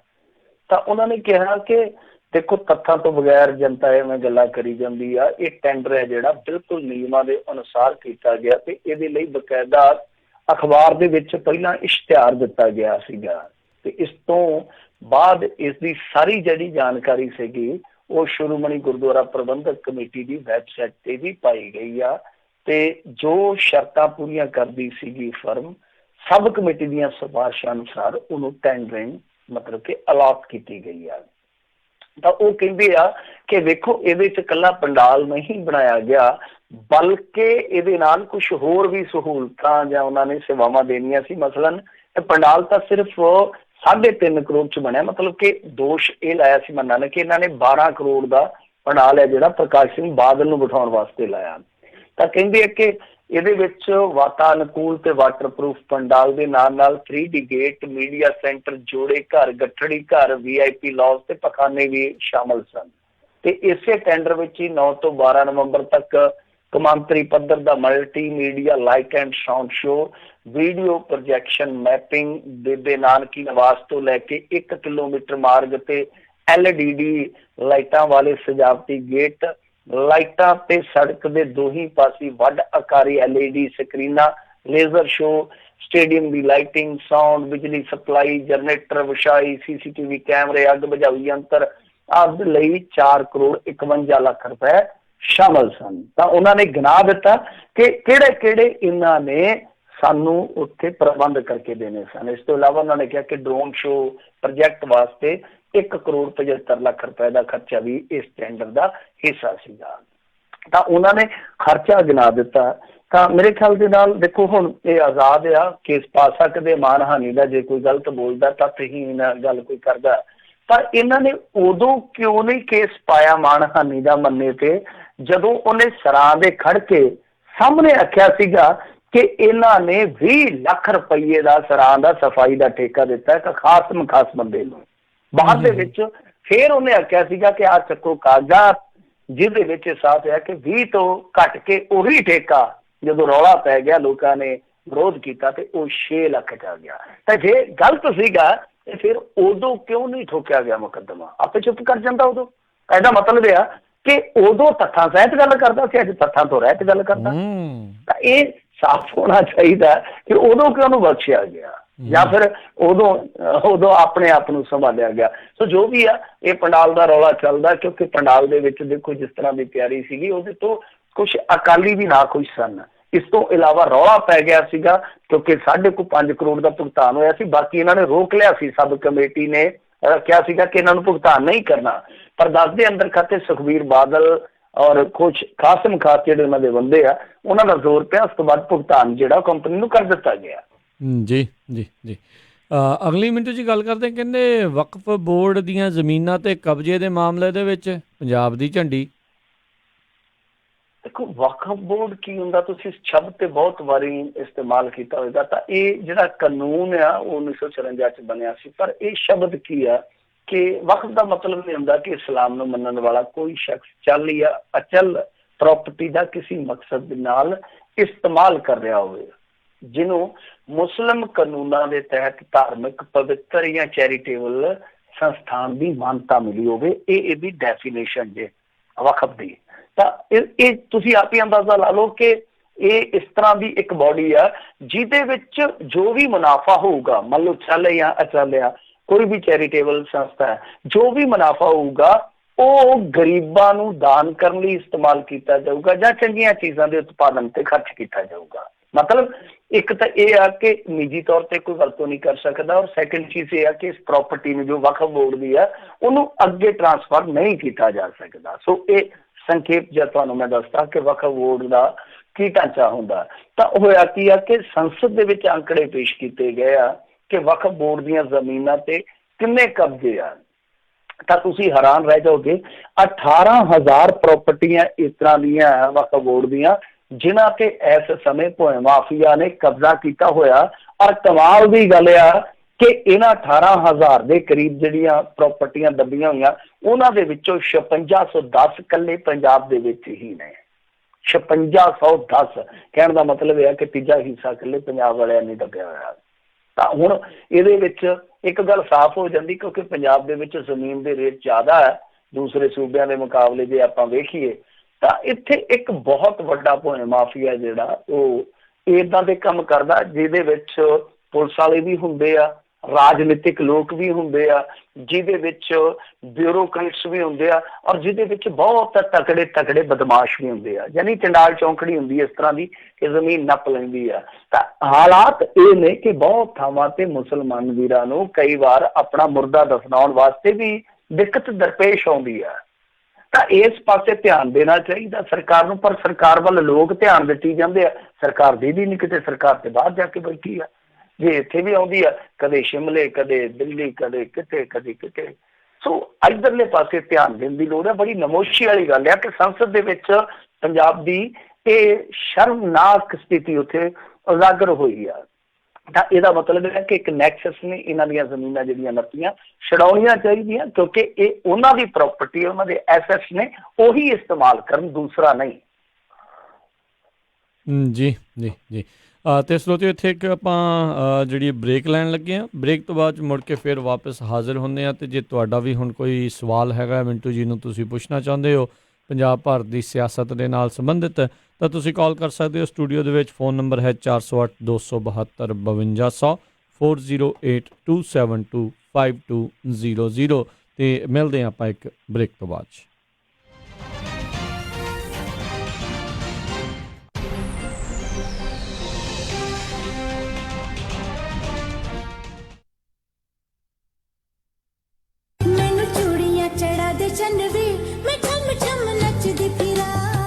ਗਹਿਣੇ ਤਾਂ ਜੀ ਮੈਂ ਸਿਰਫ ਨੂਰ ਮਹਿਲ ਜਿਊਲਰ ਯੂਬਾ ਸਿਟੀ ਵਾਲਿਆਂ ਤੋਂ ਬਣਵਾਉਣੇ ਆ। ਨੂਰ ਮਹਿਲ ਜਿਊਲਰਸ ਯੂਬਾ ਸਿਟੀ ਵਾਲੇ ਹੁਣ ਖੁੱਲ ਚੁੱਕੇ ਹਨ ਸੈਕਰਾਮੈਂਟੋ ਵਿੱਚ ਵੀ। ਸੋਹਣੇ ਲੇਟੈਸਟ ਨਵੇਂ ਡਿਜ਼ਾਈਨ ਦੇ ਗਹਿਣੇ 1990 ਤੋਂ ਗਹਿਣਿਆਂ ਦੇ ਨਾਲ ਸਜਾ ਰਹੇ ਨੇ ਲੋਕਾਂ ਨੂੰ ਅਤੇ ਇਹਨਾਂ ਦੇ ਨਾਮ ਵਿੱਚ ਸ਼ਿਓਰਿਟੀ ਆ। ਹਰ ਤਰ੍ਹਾਂ ਦੇ ਖੂਬਸੂਰਤ 22, 23, 24 ਕੈਰਟ ਦੇ ਸੋਨੇ ਚਾਂਦੀ ਅਤੇ ਹੀਰੇ ਦੇ ਗਹਿਣੇ ਖਰੀਦ ਸਕਦੇ ਹੋ। ਭਾਵੇਂ ਸੋਨੇ ਚਾਂਦੀ ਦੇ ਸਿੱਕੇ ਖਰੀਦੋ ਜਾਂ ਫਿਰ ਬਣਵਾਓ ਕਸਟਮ ਡਿਜ਼ਾਈਨ ਦੇ ਖੂਬਸੂਰਤ ਗਹਿਣੇ। ਰਾਸ਼ੀ ਨਗ ਵਾਲੀਆਂ ਮੁੰਦਰੀਆਂ ਵੀ ਖਰੀਦ ਸਕਦੇ ਹੋ। ਨੂਰ ਮਹਿਲ ਜਿਊਲਰ ਤੁਹਾਡੀ ਸੇਵਾ ਦੇ ਵਿੱਚ ਹਾਜ਼ਰ ਨੇ। ਪੁਰਾਣੇ ਗਹਿਣੇ ਵੇਚ ਸਕਦੇ ਹੋ ਅਤੇ ਖੁੱਲੇ ਰਹਿੰਦੇ ਹਨ ਸਵੇਰੇ 10:30 ਵਜੇ ਤੋਂ ਸ਼ਾਮੀ 7 ਵਜੇ ਤੱਕ। ਵਧੇਰੇ ਜਾਣਕਾਰੀ ਲਈ ਗੱਲ ਕਰ ਸਕਦੇ ਹੋ 916-692-8121 9166928121। Noor Mahal jewellers Sacramento 2840 Del Paso Road suite 200 Sacramento. ਅਤੇ ਯਾਦ ਰੱਖੋ Chaman Lal Noor Mahal jewellers Yuba City ਵਾਲਿਆਂ ਨੂੰ। ਹਾਂਜੀ, ਕੀ ਗੱਲ ਇਮਾਨਦਾਰ ਤਸੱਲੀ ਬਖਸ਼ ਟਰੱਕ ਸਿਖਾਉਣ ਵਾਲਾ ਨਹੀਂ ਮਿਲ ਰਿਹਾ? ਫਿਕਰ ਨਾਟ, ਮੇਰਾ ਵੀ ਇਹੀ ਹਾਲ ਸੀ, ਪਰ ਹੁਣ ਮੈਂ north West truck driving school ਵੱਲੋਂ ਦਵਾਇਆ ਹੋਇਆ ਕਮਰਸ਼ੀਅਲ ਡਰਾਈਵਿੰਗ ਲਾਇਸੈਂਸ ਲੈ ਕੇ ਪੂਰਾ ਅਮਰੀਕਾ ਹੀ ਗਾ ਲਿਆ। ਤੁਸੀਂ ਵੀ ਟਰੱਕ ਸਿੱਖਣ ਦੇ ਲਈ ਅੱਜ ਹੀ ਕਾਲ ਕਰੋ north West truck driving school ਵਾਲਿਆਂ ਨੂੰ 530-777-6737। ਇਹ ਤੁਹਾਨੂੰ ਬਹੁਤ ਹੀ ਵਧੀਆ ਤਰੀਕੇ ਦੇ ਨਾਲ ਆਟੋਮੈਟਿਕ ਟਰੱਕ ਅਤੇ 6 ਤੋਂ 10 ਸਪੀਡ ਵਾਲਾ ਟਰੱਕ ਚਲਾਉਣਾ ਸਿਖਾਉਂਦੇ ਨੇ, ਉਹ ਵੀ ਸਿਰਫ $1250 ਦੇ ਵਿੱਚ, ਤੇ ਨਾਲ ਹੀ ਜੌਬ ਪਲੇਸਮੈਂਟ ਦੀ ਪੂਰੀ ਗਾਰੰਟੀ ਵੀ ਦਿੰਦੇ ਹਨ। ਆਊਟ ਆਫ ਸਟੇਟ ਵਾਲੇ ਵਿਦਿਆਰਥੀਆਂ ਦੇ ਲਈ $1450, ਜਿਸ ਵਿੱਚ ਇਹ ਤੁਹਾਨੂੰ ਪਿਕਅਪ ਵੀ ਕਰਦੇ ਹਨ ਅਤੇ ਰਹਿਣ ਅਤੇ ਖਾਣ ਦਾ ਪ੍ਰਬੰਧ ਵੀ ਹੋਵੇਗਾ, ਤੇ ਟਰੱਕ ਚਲਾਉਣ ਵੇਲੇ ਰਿਪੇਅਰ ਅਤੇ ਮੇਨਟੇਨੈਂਸ ਦੇ ਵਿੱਚ ਵੀ ਤੁਹਾਡੀ ਹੈਲਪ ਕਰਦੇ ਹਨ। 24/7 ਟੋਇੰਗ ਸਰਵਿਸ ਅਵੇਲੇਬਲ। ਨੰਬਰ 5303002356। ਇਸ ਮੌਕੇ ਦੇ ਉੱਤੇ ਟਰੱਕ ਡਰਾਈਵਰ ਵੀ ਹਾਇਰ ਕਰ ਰਹੇ ਹਨ, ਸੋ ਟਰੱਕ ਸਿੱਖਣ ਦੇ ਲਈ, ਜੌਬ ਦੇ ਲਈ ਅੱਜ ਹੀ ਕਾਲ ਕਰੋ north West truck driving school 530-751-5115 5307515115 north West truck driving school. Padda insurance and registration services. ਇੱਥੇ ਹੋਮ, ਆਟੋ, ਲਾਈਫ ਅਤੇ ਹੈਲਥ ਇੰਸ਼ੋਰੈਂਸ ਕੀਤੀ ਜਾਂਦੀ ਹੈ। ਟਰੱਕਾਂ ਵਾਲਿਆਂ ਵਾਸਤੇ ਹਰ ਤਰ੍ਹਾਂ ਦੀ ਇੰਸ਼ੋਰੈਂਸ ਅਤੇ ਪਰਮਿਟ ਉਪਲਬਧ ਕਰਵਾਉਂਦੇ ਹਨ। ਨਵਾਂ ਪਾਸਪੋਰਟ ਬਣਵਾਉਣਾ ਹੋਵੇ ਜਾਂ ਰੀਨਿਊ ਕਰਵਾਉਣਾ ਹੋਵੇ ਤਾਂ ਅੱਜ ਹੀ ਪਰਮਜੀਤ ਸਿੰਘ ਪੱਡਾ ਨੂੰ 9166222822 ਤੇ ਕਾਲ ਕਰੋ। ਇੱਥੇ ਇੰਡੀਵਿਜੂਅਲ ਅਤੇ ਬਿਜ਼ਨਸ ਟੈਕਸ ਫਾਈਲਿੰਗ ਦੇ ਨਾਲ-ਨਾਲ ਨੋਟਰੀ ਦੀਆਂ ਸੇਵਾਵਾਂ ਵੀ ਉਪਲਬਧ ਹਨ। Address 8620 Antelope North Road, suite B, Antelope, ਜਾਂ visit paddaiinsurance.com। Call 9166222822 916-622-2822। Smile and Shine dental practice of doctor Sidhu, ਜੋ ਹਰ ਤਰ੍ਹਾਂ ਦੇ PPO ਇੰਸ਼ੋਰੈਂਸਿਸ ਅਤੇ ਡੈਂਟੀਕੈਲ ਅਸੈਪਟ ਕਰਦੇ ਨੇ, ਤੇ ਡਾਕਟਰ ਸਿੱਧੂ ਪੰਜਾਬੀ, ਹਿੰਦੀ ਦੇ ਵਿੱਚ ਵੀ ਗੱਲ ਕਰਦੇ ਨੇ। ਤਾਂ ਇੱਥੇ ਆਓ ਤੇ ਆਪਣੇ ਲੋਕਲ ਡਾਕਟਰ ਨੂੰ ਸਪੋਰਟ ਕਰੋ। ਵਿਜ਼ਿਟ ਕਰੋ Smile and Shine 729 Sunrise Avenue, suite 200, Roseville. Call 916695377975 ਜਾਂ 9169537976। Smile and Shine. Sheena jewellers ਵੱਲੋਂ ਥੈਂਕਸਗਿਵਿੰਗ ਅਤੇ ਬਲੈਕ ਫਰਾਈਡੇ ਤੇ 10ਵੀਂ ਧਮਾਕੇਦਾਰ ਸੇਲ 28 ਅਤੇ 29 ਨਵੰਬਰ ਨੂੰ ਸਵੇਰੇ 9 ਵਜੇ ਤੋਂ ਸ਼ਾਮੀ 6 ਵਜੇ ਤੱਕ। 22 ਕੈਰਟ ਸੋਨੇ ਦੀ ਜਿਊਲਰੀ ਸੇਲ ਪ੍ਰਾਈਸ ਤੇ ਇੰਡੀਆ ਤੋਂ ਵੀ ਘੱਟ ਰੇਟ ਦੀ ਗਾਰੰਟੀ। ਡਾਇਮੰਡ ਜਿਊਲਰੀ ਤੇ ਲੈ ਸਕਦੇ ਹੋ 50 ਤੋਂ 70% ਦਾ ਡਿਸਕਾਊਂਟ ਅਤੇ ਲੱਕੀ ਡਰਾਅ ਵੀ ਕੱਢੇ ਜਾਣਗੇ। 10 ਕਸਟਮਰ ਜਿੱਤਣਗੇ ਡਾਇਮੰਡ ਰਿੰਗਸ, 20 ਕਸਟਮਰ ਜਿੱਤਣਗੇ 골ਡ ਆਈਟਮ ਤੇ ਬਾਕੀ 17 ਨੂੰ ਮਿਲਣਗੇ ਸਪੈਸ਼ਲ ਗਿਫਟ ਪ੍ਰਾਈਸ। ਮੈਂ ਕਿਹਾ ਜੀ ਇਹ ਕੀ ਕਹਿ ਰਹੇ ਹੋ? ਉਹੀ ਜੋ ਸ਼ੀਨਾ ਜਿਊਲਰਸ ਵਾਲੇ ਇੰਦਰਜੀਤ ਸ਼ੀਨਾ ਕਹਿ ਰਹੇ ਨੇ। ਪੁਰਾਣੇ ਸੋਨੇ ਦੇ ਗਹਿਣੇ ਲਿਆਓ ਤੇ ਬਿਨਾਂ ਕੋਈ ਕਾਟ ਕੱਟੇ ਨਵੇਂ ਗਹਿਣੇ ਖਰੀਦ ਕੇ ਲੈ ਜਾਓ। 골ਡ ਕੋਇਨ, 골ਡ ਬਿਸਕੁਟ 골ਡ ਦੇ ਰੇਟ ਨਾਲੋਂ ਸਿਰਫ $15 ਹੋਰ ਦੇ ਕੇ ਖਰੀਦੋ। ਇਸ ਵਾਰੀ ਹੈ ਇੱਕ ਹੋਰ ਧਮਾਕਾ। ਅਕਤੂਬਰ 15 ਤੋਂ 29 ਨਵੰਬਰ ਤੱਕ ਡਾਇਮੰਡ ਦੀ ਜਿਊਲਰੀ ਜਾਂ 3000 ਸੋਨੇ ਦੀ ਜਿਊਲਰੀ ਖਰੀਦਣ ਦੇ ਉੱਤੇ ਜਿੱਤ ਸਕਦੇ ਹੋ ਫੋਰਡ ਫੀਐਸਟਾ ਅਤੇ 5 ਡਾਇਮੰਡ ਰਿੰਗਸ। ਮੈਂ ਕਿਹਾ ਜੀ ਥੈਂਕਸਗਿਵਿੰਗ ਤੇ ਬੈਂਕ ਬੰਦ ਹੋਣਗੇ, ਕੈਸ਼ ਪਹਿਲਾਂ ਹੀ ਕਢਾ ਲਿਓ। ਇਹੋ ਜਿਹੀ ਸੇਲ ਤਾਂ ਸਾਲ 'ਚ ਇੱਕੋ ਵਾਰੀ ਲੱਗਦੀ ਆ, ਉਹ ਵੀ ਸ਼ੀਨਾ ਜਿਊਲਰਸ ਵਾਲੇ ਲਾਉਂਦੇ ਆ। ਨਾਲੇ ਲਾਈਨ 'ਚ ਖੜਿਆਂ ਦੀ ਚਾਹ ਪਾਣੀ ਨਾਲ ਸੇਵਾ ਕਰਨਗੇ ਫਲੈਮਿੰਗੋ ਬੈਂਕਟ ਹਾਲ ਵਾਲੇ। ਹੋਰ ਜਾਣਕਾਰੀ ਲਈ ਕਾਲ Sheena jewellers 9169563094।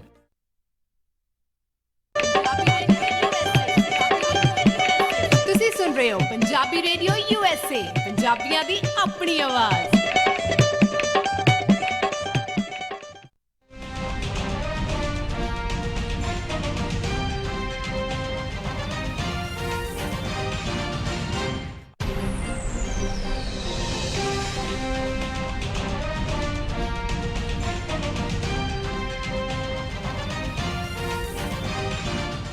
Punjabi radio USA ਸੁਣ ਰਹੇ ਸਾਰੇ ਹਿਮਾਨਯੋਗ ਅਤੇ ਸਤਿਕਾਰਤ ਸਰੋਤਿਆਂ ਨੂੰ ਇੱਕ ਵਾਰੀ ਫੇਰ ਨਿੱਘੀ ਜੀ ਆਇਆਂ ਨੂੰ ਸਭ ਦਾ ਸਵਾਗਤ ਹੈ। ਇਸ ਉੱਤੇ ਪ੍ਰੋਗਰਾਮ ਜਿਹੜਾ ਜੀ ਚੱਲ ਰਿਹਾ ਜੀ ਇਸ ਟਾਈਮ ਖਬਰ ਤੇ ਨਜ਼ਰ। ਮਿੰਟੂ ਜੀ ਆਇਆਂ ਨੂੰ ਸਵਾਗਤ ਹੈ। ਸਤਿ ਸ਼੍ਰੀ ਅਕਾਲ ਜੀ ਇੱਕ ਵਾਰੀ ਫੇਰ ਜੀ। ਸ਼ੁਕਰੀਆ ਜੀ, ਸਾਰਿਆਂ ਨੂੰ ਸਤਿ ਸ਼੍ਰੀ ਅਕਾਲ ਜੀ। ਜੀ ਤੇ ਸਰੋਤਿਓ, ਜੇ ਤੁਸੀਂ ਵੀ ਮਿੰਟੂ ਜੀ ਨੂੰ ਸਵਾਲ ਪੁੱਛਣਾ ਚਾਹੁੰਦੇ ਹੋ ਤਾਂ ਕਾਲ ਕਰ ਸਕਦੇ ਹੋ। ਸਟੂਡੀਓ ਦੇ ਵਿੱਚ ਫੋਨ ਨੰਬਰ ਹੈ 408 272 5200 4082725200 ਦੇ ਉੱਤੇ। ਤੇ ਮਿੰਟੂ ਜੀ, ਇਸ ਤੋਂ ਪਹਿਲਾਂ ਆਪਾਂ ਕਾਲਜ ਲਈਏ। JNU ਦੇ ਮਸਲੇ ਦੇ ਵਿੱਚ ਕੀ ਬਣ ਰਿਹਾ, ਜਿਹੜਾ ਫੀਸਾਂ ਦਾ, ਉਹ ਸਾਰੀਆਂ ਚੀਜ਼ਾਂ ਦਾ ਜਿਹੜਾ ਵਾਧਾ ਹੋ ਰਿਹਾ ਆ, ਕਾਫੀ ਪ੍ਰੋਟੈਸਟ ਵਗੈਰਾ ਵੀ ਹੋ ਰਹੇ ਨੇ। ਹਾਂਜੀ, ਚੱਲੀ ਜਾਂਦਾ ਜੀ, ਉਹ ਉਸੇ ਤਰ੍ਹਾਂ ਹੀ ਚੱਲੀ ਜਾਂਦਾ। ਹਾਲ ਦੀ ਘੜੀ ਕੋਈ ਉਹਦਾ ਹੱਲ ਨਹੀਂ ਨਿਕਲਿਆ ਤੇ ਗੱਲਬਾਤ ਚੱਲੀ ਸੀ ਮੇਰੇ ਖਿਆਲ ਦੇ ਨਾਲ, ਉਹ ਠੰਡੀ ਜੀ ਪੈ ਗਈ ਆ। ਤਾਂ ਹਾਲ ਦੀ ਘੜੀ ਦੇਖੋ, ਉੱਥੇ ਇੱਕ ਜ਼ਬਰ ਹੋਇਆ ਸਟੂਡੈਂਟਾਂ ਤੇ। ਇੱਕ ਨੇਤਰਹੀਨ ਵਿਦਿਆਰਥੀ ਹੈ ਜਿਹੜਾ, ਉਹ ਬੁਰੀ ਤਰ੍ਹਾਂ ਜ਼ਖਮੀ ਹੋਇਆ। ਕੁੜੀਆਂ ਨੂੰ ਜਿਸ ਤਰੀਕੇ ਨਾਲ ਧੋਇਆ ਗਿਆ, ਘੜੀਸਿਆ ਗਿਆ, ਬਹੁਤ ਇਹ ਚੀਜ਼ਾਂ ਗਲਤ ਵਾਪਰੀਆਂ ਨੇ। ਤਾਂ ਸਟੂਡੈਂਟਸ ਦੇ ਵਿੱਚ ਇੱਕ ਤੇ ਇਸ ਚੀਜ਼ ਦਾ ਗੁੱਸਾ ਵਾ ਕਿ ਲਾਠੀ ਚਾਰਜ ਹੋਇਆ, ਉਹਨਾਂ ਦੇ ਨਾਲ ਜ਼ਬਰ ਜ਼ੁਲਮ ਹੋਇਆ। ਦੂਜੀ ਚੀਜ਼ ਇਹ ਵੀ ਆ ਕਿ ਦੇਖੋ, ਕਿਤੇ ਨਾ ਕਿਤੇ ਜਿਹੜਾ ਬਹੁਤ ਪਛੜੇ ਵਰਗ ਚੋਂ ਆਉਂਦਾ ਵਿਦਿਆਰਥੀ ਆ, ਉਹਦੇ ਵਾਸਤੇ ਇਹ ਆਰਥਿਕ ਧੱਕਾ ਵੀ ਆ। ਕਾਰਨ ਇਹੋ ਆ ਕਿਉਂਕਿ ਜਿੱਦਾਂ ਹੁਣ ਕੁਛ ਫੀਸਾਂ ਨੇ, ਉਹਨਾਂ ਦੇ ਵਿੱਚੋਂ ਇੱਕ ਫੀਸ ਜਿਹੜੀ ਮੇਰੇ ਖਿਆਲ ਦੇ ਨਾਲ 2500 ਤੋਂ ਸਿੱਧੀ 12000 ਕੀਤੀ ਗਈ, ਹਾਲਾਂਕਿ ਰਿਫੰਡੇਬਲ ਆ। ਪਰ ਯਕਦਮ ਜਿਹੜੇ ਪਰਿਵਾਰ ਦੀ ਮਹੀਨੇਵਾਰ ਆਮਦਨ 2000 3000 ਹੈ, ਕਿਉਂਕਿ ਬਹੁਤ ਸਾਰੇ ਇੰਡੀਆ 'ਚ ਪਰਿਵਾਰ ਇਸ ਤਰ੍ਹਾਂ ਦੇ ਆ ਜਿਨ੍ਹਾਂ ਦੀ ਮਾਸਿਕ ਆਪਾਂ ਕਹਿ ਦਿੰਦੇ ਹਾਂ ਜਾਂ ਮਹੀਨਾਵਾਰ ਇਨਕਮ ਕਹਿ ਦਿੰਦੇ ਹਾਂ 2 ਜਾਂ 4000 ਆ, ਤਾਂ ਜਿਹੜਾ ਪਰਿਵਾਰ ਹੋਆ ਉਹਦੇ ਵਾਸਤੇ ਇੱਕ ਬਹੁਤ ਵੱਡਾ, ਜਿੱਦਾਂ ਕਹਿ ਲਈਏ ਕਿ ਝਟਕਾ ਹੈ। ਜੀ ਜੀ, ਆਪਣੇ ਕਾਲਰਸ ਉਹਨਾਂ ਨਾਲ ਗੱਲ ਕਰਦੇ ਹਾਂ। ਫੋਨ ਨੰਬਰ ਹੈ 408 272 5200 4082725200। ਅਜੀਤ ਸਿੰਘ ਜੀ, ਸਤਿ ਸ਼੍ਰੀ ਅਕਾਲ ਜੀ। ਹਾਂਜੀ ਅਜੀਤ ਸਿੰਘ ਜੀ। ਜੀ ਮੈਨੂੰ ਲੱਗਦਾ, ਹਾਂਜੀ ਸਤਿ ਸ਼੍ਰੀ ਅਕਾਲ ਜੀ। ਕੀ ਸਵਾਲ ਹੈ ਜੀ ਤੁਹਾਡਾ? ਮੈਂ ਇਹ ਪੁੱਛਣਾ ਚਾਹੁੰਦਾ ਸੀ, ਫੋਨ ਮੇਰਾ ਚੱਲਦਾ ਰਹਿੰਦੇ ਹੋ ਜੀ। ਇਹ ਜਿਹੜੇ ਸਲਾਹਕਾਰ ਕਹਿੰਦੇ ਲਾਉਂਦੇ ਨੇ, ਇਹ ਜਿਹੜੇ MLA ਪਹਿਲਾਂ ਬਣੇ ਹੁੰਦੇ, ਚੁਣੇ ਹੁੰਦੇ, ਉਹਨਾਂ ਦੇ ਵਿੱਚ ਲਾਉਂਦੇ ਨੇ ਕਿ ਹੋਰ ਬਾਹਰੋਂ ਲਾਉਂਦੇ ਨੇ? ਜੀ MLA ਤੋਂ ਵੀ ਲਾ ਲੈਂਦੇ ਆ, ਦੂਸਰਿਆਂ ਨੂੰ ਵੀ ਲਾ ਲੈਂਦੇ ਆ। ਜਿੱਦਾਂ ਮੈਂ ਤੁਹਾਨੂੰ ਦੱਸਿਆ ਕਿ ਹਰਚਰਨ ਸਿੰਘ ਬੈਂਸ ਵੀ ਹੁੰਦੇ ਸਨ, ਜਿਹੜੀ ਪਿਛਲੀ ਸਰਕਾਰ ਸੀਗੀ ਉਹਦੇ ਵਿੱਚ, ਉਹ ਵੀ ਚੀਫ ਮਿਨਿਸਟਰ ਦੇ ਮੁੱਖ ਸਲਾਹਕਾਰ ਸਨ। ਤਾਂ ਉਹ ਚੁਣੇ ਹੋਏ ਨੁਮਾਇੰਦਾ ਨਹੀਂ ਸਨ। ਤਾਂ ਕਹਿਣ ਦਾ ਮਤਲਬ ਕਿ ਉੱਦਾਂ ਵੀ ਲਾ ਲੈਂਦੇ ਆ। ਤਾਂ MLA ਨੂੰ ਤੇ ਉਹ ਇੱਕ ਚੋਗਾ ਪਾਉਣਾ ਹੁੰਦਾ। ਵੇਖੋ ਜੀ, ਇਹਨਾਂ ਦੇ ਅੰਦਰ ਨਾ ਹਮੇਸ਼ਾ ਇੱਕ ਲੜਾਈ ਚੱਲਦੀ ਰਹਿੰਦੀ ਹੈ, ਚਾਹੇ ਕੋਈ ਵੀ ਪਾਰਟੀ ਹੋਵੇ। ਲੜਾਈ ਕੀ ਹੁੰਦੀ ਆ ਕਿ ਮੈਂ ਮੰਤਰੀ ਪਦ ਤੇ, ਮੈਂ ਮੰਤਰੀ ਦੇ ਅਹੁਦੇ ਤੇ ਰਹਿ ਲਵਾਂ, ਜਾਂ ਮੰਤਰੀ ਵਰਗੀਆਂ ਸਹੂਲਤਾਂ ਘੱਟੋ ਘੱਟ ਮੇਰੇ ਕੋਲ ਆ ਜਾਣ। ਤਾਂ ਫਿਰ ਹੁੰਦਾ ਕੀ ਆ ਕਿ ਦੇਖੋ, ਅਕਾਲੀਆਂ 'ਚ ਤੇ ਸੁਖਬੀਰ ਸਿੰਘ ਬਾਦਲ ਦਾ ਦਾਬਾ ਹੈਗਾ, ਕੋਈ ਖੁੱਲੇ ਤੌਰ ਤੇ ਬੋਲਦਾ ਨਹੀਂ। ਕਾਂਗਰਸੀਆਂ 'ਚ ਇਹ ਆ ਕਿ ਆਪੋ ਤਾਪੀ ਮੱਚ ਜਾਂਦੀ ਆ, ਤੇ ਕਾਂਗਰਸ ਦੇ ਕਈ ਧੜੇ ਬਣੇ ਹੋਏ ਆ। ਉਹਨਾਂ ਧੜਿਆਂ ਵਿੱਚੋਂ ਕੁਛ ਬੰਦੇ ਜਿਹੜੇ ਉਹ ਸ਼ਾਂਤ ਕਰਵਾਉਣ ਵਾਸਤੇ ਆ ਰਾਹ ਲੱਭ ਲੈ ਜਾਂਦਾ। ਆਹੀ ਖੇਡ ਹੈ। ਜੀ ਜੀ। ਅਗਲੇ ਕਾਲਰ ਨੇ ਤਰਲੋਚਨ ਸਿੰਘ ਜੀ। ਸਤਿ ਸ਼੍ਰੀ ਅਕਾਲ ਜੀ। ਤਰਲੋਚਨ ਜੀ। ਸਤਿ ਸ਼੍ਰੀ ਅਕਾਲ ਜੀ ਦੋਹਾਂ ਨੂੰ ਜੀ। ਸਤਿ ਸ਼੍ਰੀ ਅਕਾਲ ਜੀ। ਜੀ ਸਵਾਲ ਪੁੱਛੋ ਜੀ। ਮੈਂ ਇਹ ਪੁੱਛਣਾ ਜੀ ਵੀ ਜਿਹੜਾ ਇੱਥੇ ਦਾ ਸਿਟੀਜ਼ਨ ਆ, ਉਹਨੂੰ ਆਧਾਰ ਕਾਰਡ ਦੀ ਲੋੜ ਪਊਗੀ ਇੰਡੀਆ ਜਾ ਕੇ ਕਿ ਨਹੀਂ ਪਊਗੀ? ਜੀ ਮਿੰਟੋ ਜੀ, ਆਧਾਰ ਕਾਰਡ ਦੀ ਨਹੀਂ, ਮਤਲਬ ਕਿ ਜਿਹੜਾ ਸਿਟੀਜ਼ਨ ਹੈ ਇੱਧਰ ਦਾ। ਹਾਂਜੀ, ਅਮਰੀਕਾ ਦਾ ਕਹਿੰਦੇ ਜਿਹੜਾ ਸਿਟੀਜ਼ਨ। ਨਹੀਂ, ਉਹ ਤਾਂ ਨਹੀਂ। ਦੇਖੋ ਜੀ, ਆਧਾਰ ਕਾਰਡ ਤੇ ਉਹਦਾ ਹੀ ਬੰਦਾ ਜਿਹੜਾ ਇੱਧਰ ਘੱਟੋ ਘੱਟ 6 ਮਹੀਨੇ ਰਹਿੰਦਾ ਹੈ। ਜੀ। ਤੇ ਮੇਰੇ ਖਿਆਲ ਦੇ ਨਾਲ ਜਿਹਦੇ ਕੋਲ ਨਾਗਰਿਕਤਾ ਇੱਧਰ ਦੀ ਆ, ਉਹ ਆਧਾਰ ਕਾਰਡ ਨਹੀਂ ਲੈ ਸਕਦਾ। ਤੇ ਜੇ ਕੋਈ ਲੈਂਦਾ ਵੀ ਆਧਾਰ ਕਾਰਡ ਤਾਂ ਉਹ ਇੱਕ ਤਰ੍ਹਾਂ ਨਾਲ ਇਲੀਗਲ ਐਕਟੀਵਿਟੀ ਆ। ਸਹੀ ਨਹੀਂ ਮੇਰੇ ਖਿਆਲ ਦੇ ਨਾਲ, ਜਿੰਨੀ ਕੁ ਮੈਨੂੰ ਜਾਣਕਾਰੀ ਆ। ਤਾਂ ਇਹ NRI ਦੀ ਜੋ ਅਲੱਗ ਇੱਕ ਪਰਿਭਾਸ਼ਾ ਉਹ ਇਹਨਾਂ ਨੇ ਤੈਅ ਕੀਤੀ ਹੋਈ ਆ ਕਿ ਜਿਹੜਾ ਕੋਈ ਇੰਡੀਅਨ ਪਾਸਪੋਰਟ ਹੋਲਡਰ ਆ, ਜਿਹੜਾ ਇੱਧਰ ਇੰਡੀਆ 'ਚ ਰਹਿੰਦਾ ਕੁਝ ਸਮਾਂ, ਉਹਦੇ ਵਾਸਤੇ ਹੋ ਰਿਹਾ ਸ਼ਰਤਾਂ, ਤੇ ਜਿਹੜੇ ਨਾਗਰਿਕਤਾ ਲੈ ਚੁੱਕੇ ਉਹਨਾਂ ਵਾਸਤੇ ਹੋ ਰਿਹਾ।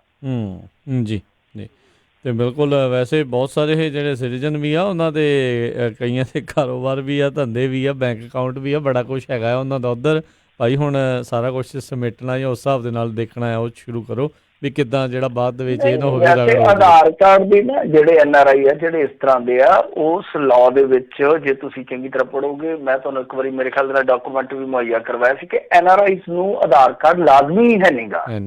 ਗੱਲ ਇਹ ਆ ਨਾ ਵੀ ਨਾ ਉੱਥੇ ਬੈਂਕ ਮਿੰਟੂ ਜੀ ਦੇ ਮੰਨਦੇ ਵਿੱਚ ਨਹੀਂ ਨਾ ਗੱਲ। ਸਮੱਸਿਆ ਇੱਥੇ ਆ ਜਾਂਦੀ ਜਿਹੜਾ ਉੱਥੇ ਮੋਹਰੇ ਬੈਠਾ ਹੁੰਦਾ ਉਹ ਕਹਿੰਦਾ ਵੀ ਨਾ ਬਈ ਲੈ ਕੇ ਆ ਫਿਰ ਤੇਰਾ ਕੰਮ ਕਰਨਾ, ਫਿਰ ਉਹ ਸਮੱਸਿਆ ਉਹ ਆ ਤੁਸੀਂ ਜਾਂਦੀ। ਵੈਬਸਾਈਟ ਤੋਂ ਕੱਢ ਕੇ ਨਾ ਐਕਟ ਦਾ ਜਿਹੜਾ ਉਹ ਪਾਰਟ ਆ ਤੇ ਚੁੱਪ ਕਰਕੇ ਫੋਟੋ ਸਟੇਟ ਕਰਾ ਕੇ ਤੇ ਮੂੰਹ ਤੇ ਮਾਰਿਆ ਕਰੋ ਜਿਹੜਾ ਕੋਈ ਪੁੱਛੇ ਤੇ ਉਹਨੂੰ ਕਹਿ ਲਿਆ ਵੀ ਹੁਣ ਨਾਲੇ ਤੂੰ ਆਪਦਾ ਦੇ ਹੈਲਪਲਾਈਨ ਨੰਬਰ ਜਿੱਥੇ ਤੇਰੀ ਕੰਪਲੇਂਟ ਕਰੀਏ। ਜੀ ਇਹ ਵਜ੍ਹਾ ਸੂਤ ਤਾਂ ਇਦਾਂ ਹੀ ਰਹਿੰਦੇ ਨੇ। ਅਗਲੇ ਕਾਲਰ ਨੇ ਸਤਨਾਮ ਸਿੰਘ ਜੀ, ਸਤਿ ਸ਼੍ਰੀ ਅਕਾਲ ਜੀ। ਹਾਂਜੀ, ਦੋਨਾਂ ਭਰਾਵਾਂ ਨੂੰ ਜੀ ਪਿਆਰ ਭਰੀ ਸਤਿ ਸ਼੍ਰੀ ਅਕਾਲ ਜੀ। ਸਤਿ ਸ਼੍ਰੀ ਅਕਾਲ ਜੀ। ਸਤਿ ਸ਼੍ਰੀ ਅਕਾਲ ਜੀ ਭਾਜੀ। ਹਾਂਜੀ ਮਿੰਟੂ ਜੀ, ਮੇਰੇ ਕੋਲ ਸਹੀ ਲਫ਼ਜ਼ ਨਹੀਂ ਉਹਨਾਂ ਬੰਦਿਆਂ ਵਾਸਤੇ। ਇੱਕ ਪਾਸੇ ਦੇਖ ਲਓ ਜੀ ਪੂਰੇ ਵਿਸ਼ਵ ਤੇ ਨਾਨਕ ਪਾਤਸ਼ਾਹੀ ਦਾ ਦੇਖ ਲਓ ਆਗਮਨ ਪੁਰਬ ਮਨਾਉਂਦੇ ਆ, ਉਹਨਾਂ ਦੀ ਵਿਚਾਰਧਾਰਾ ਨੂੰ ਅਸੀਂ ਚੇਤੇ ਕਰਦੇ ਹਾਂ ਤੇ ਜੋ ਨੇ ਦੇ ਦਿੱਤੇ ਆ ਮਾਨਸ ਕੀ ਜਸ ਵੇਖ ਕੇ ਪਹਿਚਾਨ ਬੋ ਸਭ ਕੁਝ ਨਹੀਂ ਕਰਿਆ। ਸਾਡੀ ਮਾਨਸਾ ਕਿੱਥੇ ਤੇ ਪਹੁੰਚ ਗਈ? ਜਿਹੜੇ ਦਰਿੰਦੇ ਇੰਡੀਆ ਦੇ ਵਿੱਚ ਆ ਤੇ ਪਤਾ ਨਹੀਂ ਉਹ ਦਰਿੰਦੇ ਵੀ ਮੇਰੇ ਖਿਆਲ ਸਹੀ ਲਫ਼ਜ਼ ਨਹੀਂ ਵਾਸਤੇ, ਜਿਹੜੇ ਇੰਨੇ ਕਾਂਡ ਹੋ ਰਹੇ ਉੱਥੇ ਇਸ ਵੇਲੇ ਆ, ਪਿੱਛੇ 2-3 ਹਫ਼ਤਿਆਂ 'ਚ ਹੋਏ ਆ। ਇਹਨਾਂ ਦੀ ਮਾਨਸਤਾ ਕਿੱਥੇ ਆ ਜੀ? ਫਿਰ ਗੌਰਮੈਂਟ ਉਹ ਵਿਚਾਰੇ ਜਿਹੜੇ ਗਰੀਬ ਦਲਿਤ ਆ ਉਹਨਾਂ ਨੂੰ ਮਤਲਬ ਤੰਗ ਉਹਨਾਂ ਨਾਲ ਮੁਆਵਜ਼ਾ ਦੇ ਕੇ ਉਹਨਾਂ ਮੂੰਹ ਬੰਦ ਕਰਾਉਂਦੇ ਆ। ਇਹਦੇ ਨਾਲ ਇਹ ਬਿਹਤਰ ਨਹੀਂ ਕਿ ਗੌਰਮੈਂਟ ਉਹਨਾਂ ਪੈਸੇ ਮੁਆਵਜ਼ਾ ਨਾ ਦੇ। ਜਿਹੜੇ ਇੱਦਾਂ ਦੀ ਕੋਈ ਕਰਦਾ ਆਪਣੇ ਕਰਤੂਤ ਗੰਦੀ ਕਰਤੂਤ, ਉਹਨਾਂ ਦੀ ਜਿਹੜੀ ਜਾਇਦਾਦ ਆ ਜਾਂ ਉਹਨਾਂ ਅਕਾਊਂਟ ਉਹ ਸੀਲ ਕੀਤੇ, ਉਹਨਾਂ ਦੇ ਵਿੱਚੋਂ ਉਹਨਾਂ ਨੂੰ ਮੁਆਵਜ਼ਾ ਦਿੱਤਾ ਜਾਵੇ ਤਾਂ ਅੱਗੇ ਤੋਂ ਘਰ ਤੋਂ ਕੋਈ ਮਤਲਬ ਇੱਦਾਂ ਨੂੰ ਸੋਚੇ ਵੀ ਮੈਂ ਕੀ ਕਰਨ ਲੱਗਾ। ਵੀ ਜੀ ਕੱਟੇ ਨਾ ਸੁਣ ਲੈਂਦੇ ਮੈਨੂੰ। ਨਹੀਂ ਦੇਖੋ ਸਰ, ਗੱਲ ਇਹ ਹੈ ਕਿ ਯਕਦਮ ਤੁਸੀਂ ਕਿਸੇ ਨੂੰ ਦੋਸ਼ੀ ਸਾਬਤ ਕਿਸ ਤਰ੍ਹਾਂ ਕਰੋਗੇ? ਪਹਿਲੀ ਗੱਲ ਕੀ ਆ, ਇੱਕ ਟਰਾਇਲ ਹੋਏਗਾ, ਉਸ ਤੋਂ ਬਾਅਦ ਪਤਾ ਲੱਗੇਗਾ ਕਿ ਦੋਸ਼ੀ ਹੈ ਜਾਂ ਨਹੀਂ। ਫਿਰ ਉਸ ਤੋਂ ਬਾਅਦ ਅਦਾਲਤਾਂ ਨੇ ਤੈਅ ਕਰਨਾ ਹੁੰਦਾ ਕਿ ਕਿਸੇ ਨੂੰ ਕਿੰਨਾ ਜੁਰਮਾਨਾ ਲਾਉਣਾ, ਕਿਸੇ ਨੂੰ ਕਿੰਨਾ ਹਰਜ਼ਾਨਾ ਪਾਉਣਾ। ਤਾਂ ਖੜੇ ਪੈਰ ਅਸੀਂ ਕਿਵੇਂ ਕਹਿ ਸਕਦੇ ਹਾਂ ਕਿ ਚੱਕ ਕੇ ਉਹਨਾਂ ਦੀ ਸਾਰੀ ਜ਼ਮੀਨ ਕੁਰਤ ਕਰ ਦਿਓ ਤੇ ਦੂਜੇ ਨੂੰ ਦੇ ਦਿਓ? ਤੇ ਜੇ ਮੰਨ ਲਓ ਕੱਲ ਨੂੰ ਅਦਾਲਤ ਨੇ ਬਰੀ ਕਰ ਦਿੱਤਾ ਤੇ ਫਿਰ ਵਾਪਸ ਲਓਗੇ ਜ਼ਮੀਨ? ਇਹ ਵੀ ਇੱਕ ਕਾਰਨ ਆ। ਦੂਜੀ ਗੱਲ ਇਹ ਆ ਕਿ SC/ST ਐਕਟ ਬਣਿਆ ਵਾ, ਉਹਦੇ ਤਹਿਤ ਪਹਿਲਾਂ ਹੀ ਹਰਜ਼ਾਨੇ ਦਾ ਪ੍ਰਬੰਧ ਹੈ। ਸਰਕਾਰ ਹਰਜ਼ਾਨਾ ਦਿੰਦੀ ਹੈ, ਇਹਦੇ 'ਚ ਕੋਈ ਆਸਾਨ ਨਹੀਂ ਕਰਦੇ ਅਦਾਲਤਾਂ ਤੇ।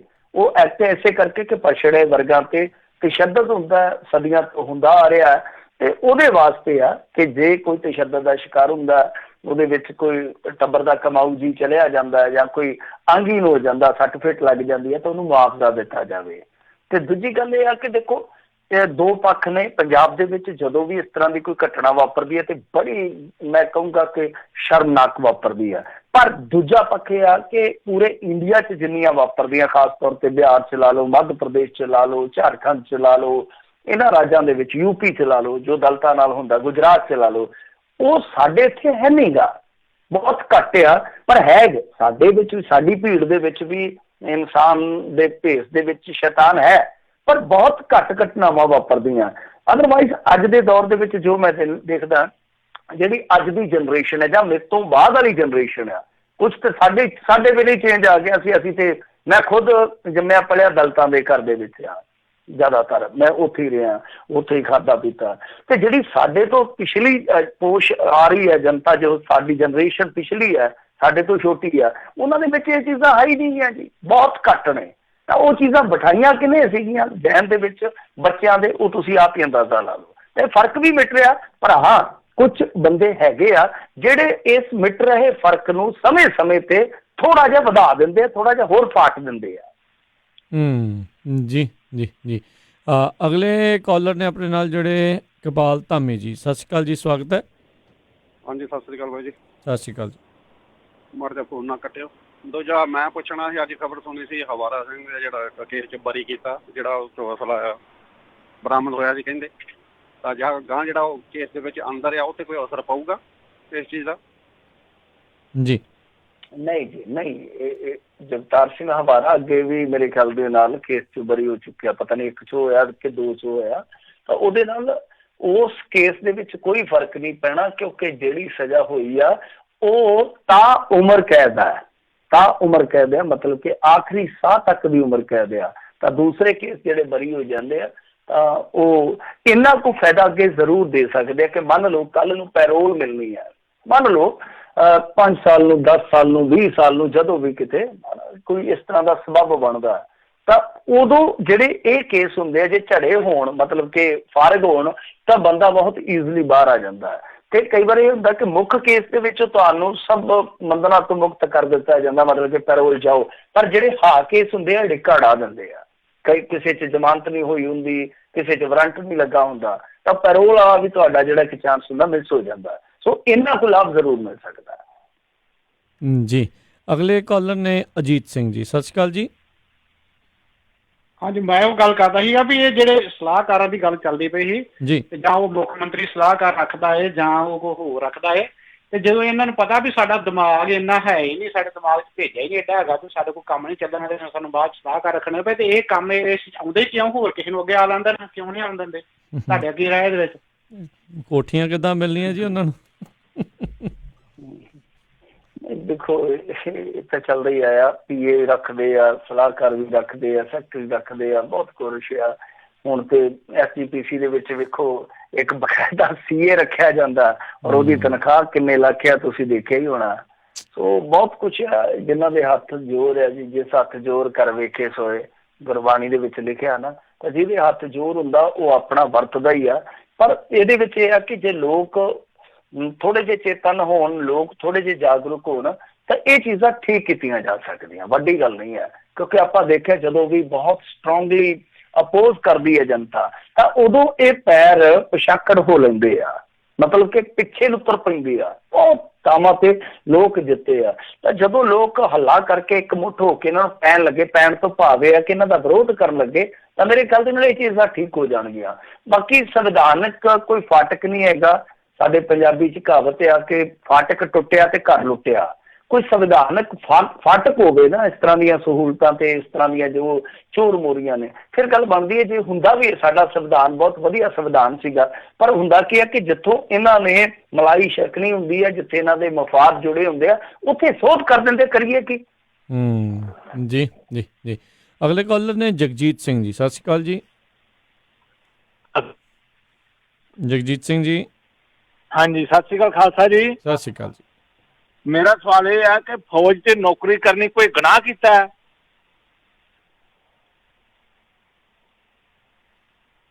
ਜੀ ਹੈਲੋ ਜੀ। ਮੈਂ ਇੱਥੇ ਮੈਸੇਜ ਤੇ ਆਪਣਾ ਲਾਈਵ ਸਰਟੀਫਿਕੇਟ ਸਾਈਨ ਕਰਾਉਣ ਵਾਸਤੇ ਗਿਆ ਤੇ ਮੈਨੂੰ ਕਹਿੰਦੇ ਗ੍ਰੀਨ ਕਾਰਡ ਲੈ ਕੇ ਆ। ਜੇ ਗ੍ਰੀਨ ਕਾਰਡ ਹੁੰਦਾ ਤੇ ਮੈਂ ਤੁਹਾਡੇ ਕੋਲ ਹੀ ਜਾਂਦਾ। ਇਹ ਇੰਡੀਅਨ ਮੈਸੀ ਬੰਦੇ ਦਾ ਮੁੱਲ ਪਾਉਂਦੀ। ਸਾਡੇ ਪਰਿਵਾਰ ਨੇ 10 ਜੀਆਂ ਨੇ ਨੌਕਰੀ ਕੀਤੀ ਆਰਮੀ 'ਚ, ਤੇ ਇਹ ਮੁੱਲ ਪਾਉਂਦੇ ਨੇ ਇੰਡੀਅਨ ਮੈਸੀ ਵਾਲੇ ਫੌਜੀ ਦਾ।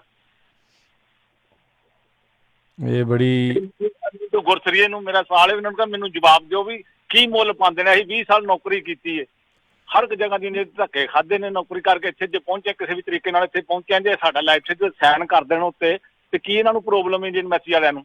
ਮਿੰਟੂ ਜੀ ਤਾਂ ਚਲੋ ਉਸ ਦੇ ਮਿਨਿਸਟਰ ਨਹੀਂ ਆ, ਉਹ ਤਾਂ ਚਲੋ ਤੁਹਾਨੂੰ ਉਸ ਪੱਖੋਂ ਤਾਂ ਨਹੀਂ ਜਵਾਬ ਦੇ ਸਕਦੇ, ਪਰ ਇਹ ਸਮੱਸਿਆ ਤਾਂ ਇਹ ਤੁਹਾਡੀ ਇਕੱਲਿਆਂ ਦੀ ਨਹੀਂ, ਬੜੇ ਲੋਕ ਇਸ ਸਮੱਸਿਆ ਤੋਂ ਪੀੜਤ ਨੇ। ਜੀ ਮਿੰਟੂ ਜੀ। ਜੀ ਬਿਲਕੁਲ। ਮੈਂ ਤੇ ਹੁਣ ਕੀ ਕਹਿ ਸਕਦਾ, ਮੈਨੂੰ ਤੇ ਇਸ ਸਿਸਟਮ ਦਾ ਹੀ ਨਹੀਂ ਪਤਾ ਵਾ ਜੀ। ਮੈਂ ਤੇ ਇਸ ਸਿਸਟਮ 'ਚੋਂ ਨਹੀਂ ਲੱਗਿਆ, ਮੈਂ ਤੇ ਕਦੇ ਇੰਡੀਆ ਤੋਂ ਬਾਹਰ ਨਹੀਂ ਗਿਆ। ਬਾਕੀ ਜੋ ਵੀ ਆ ਮਾੜੀ ਗੱਲ ਆ। ਤੁਸੀਂ ਸਤਿਕਾਰਯੋਗ, ਮੇਰੇ ਲਈ ਤਾਂ ਘੱਟੋ ਘੱਟ ਸਤਿਕਾਰਯੋਗ ਆ। ਮੈਂ ਤੁਹਾਡਾ ਸਤਿਕਾਰ ਕਰਦਾ, ਮੈਂ ਹਰੇਕ ਸਰੋਤੇ ਦਾ ਹੀ ਸਤਿਕਾਰ ਕਰਦਾ। ਪਰ ਗੱਲ ਇਹ ਆ ਕਿ ਤੁਸੀਂ ਢਿੱਲੇ ਨਾ ਪਾਓ, ਕਿਸੇ ਨਾ ਕਿਸੇ ਤਰੀਕੇ ਨਾਲ ਇਹਨਾਂ ਦੀ ਕੰਪਲੇਂਟ ਜ਼ਰੂਰ ਕਰੋ। ਜੋ ਵੀ ਸੰਬੰਧਿਤ ਮਹਿਕਮਾ, ਮੇਰੇ ਖਿਆਲ ਦੇ ਨਾਲ ਫੋਰਨ ਮਿਨਿਸਟਰੀ ਹੋਏਗੀ, ਤਾਂ ਜ਼ਰੂਰ ਕੰਪਲੇਂਟ ਕਰੋ। ਕਿਉਂਕਿ ਇਹ ਜਿਹੜੀਆਂ ਅੰਬੈਸੀਆਂ ਇਹ ਇੱਥੇ ਹੁਣ ਸੂਚੀਆਂ ਥੋੜ੍ਹੀ ਇਕੱਠੀਆਂ ਕਰਨ ਵਾਸਤੇ ਇਹ ਰੱਖੀਆਂ ਕਿ ਕਸ਼ਮੀਰੀ ਕੀ ਕਰਦੇ ਆ ਤੇ ਖਾਲਿਸਤਾਨੀ ਕੀ ਕਰਦੇ, ਕਾਮਰੇਡ ਕੀ ਕਰਦੇ ਆ। ਇਹਨਾਂ ਦੇ ਕੰਮ ਅਸਲ ਦੇ ਵਿੱਚ ਤੁਹਾਡੇ ਵਰਗੇ ਲੋਕਾਂ ਦੀ ਸਹਾਇਤਾ ਕਰਨੀ ਹੋਆ। ਤਾਂ ਜੇ ਇਹ ਉਸ ਪੈਂਤੜੇ ਤੋਂ ਉਖੜਦੇ ਆ, ਤੁਸੀਂ ਇਸ ਤਰ੍ਹਾਂ ਨਿਰਾਸ਼ ਹੋ ਕੇ ਨਾ ਬੈਠਿਆ ਕਰੋ, ਈਮੇਲ ਪਾਇਆ ਕਰੋ ਤੇ ਉਹਨਾਂ ਈਮੇਲਸ ਨੂੰ ਇੱਥੋਂ ਦੀ ਜਿਹੜੀ ਲੋਕਲ ਪ੍ਰੈਸ ਹੈ ਉਹਦੇ ਵਿੱਚ ਛਪਾਇਆ ਵੀ ਕਰੋ। ਜੀ ਜੀ, ਚਲੋ ਜਗਜੀਤ ਜੀ ਟਰਾਈ ਕਰਿਓ, ਇਹਨਾਂ ਦਾ ਨਾਲ ਸੰਬੰਧਿਤ ਜਿਹੜਾ ਮਿਨਿਸਟਰ ਆ ਉਸ ਨੂੰ ਈਮੇਲ ਲਿਖੋ ਜਾਂ ਚਿੱਠੀ ਲਿਖੋ, ਅਤੇ ਉੱਥੇ ਦੀ ਲੋਕਲ ਦੀ ਜਿਹੜੀ ਅਖਬਾਰ ਆ ਜਾਂ ਉੱਥੇ ਜਿਹੜਾ ਟਰਾਈ ਕਰੋ।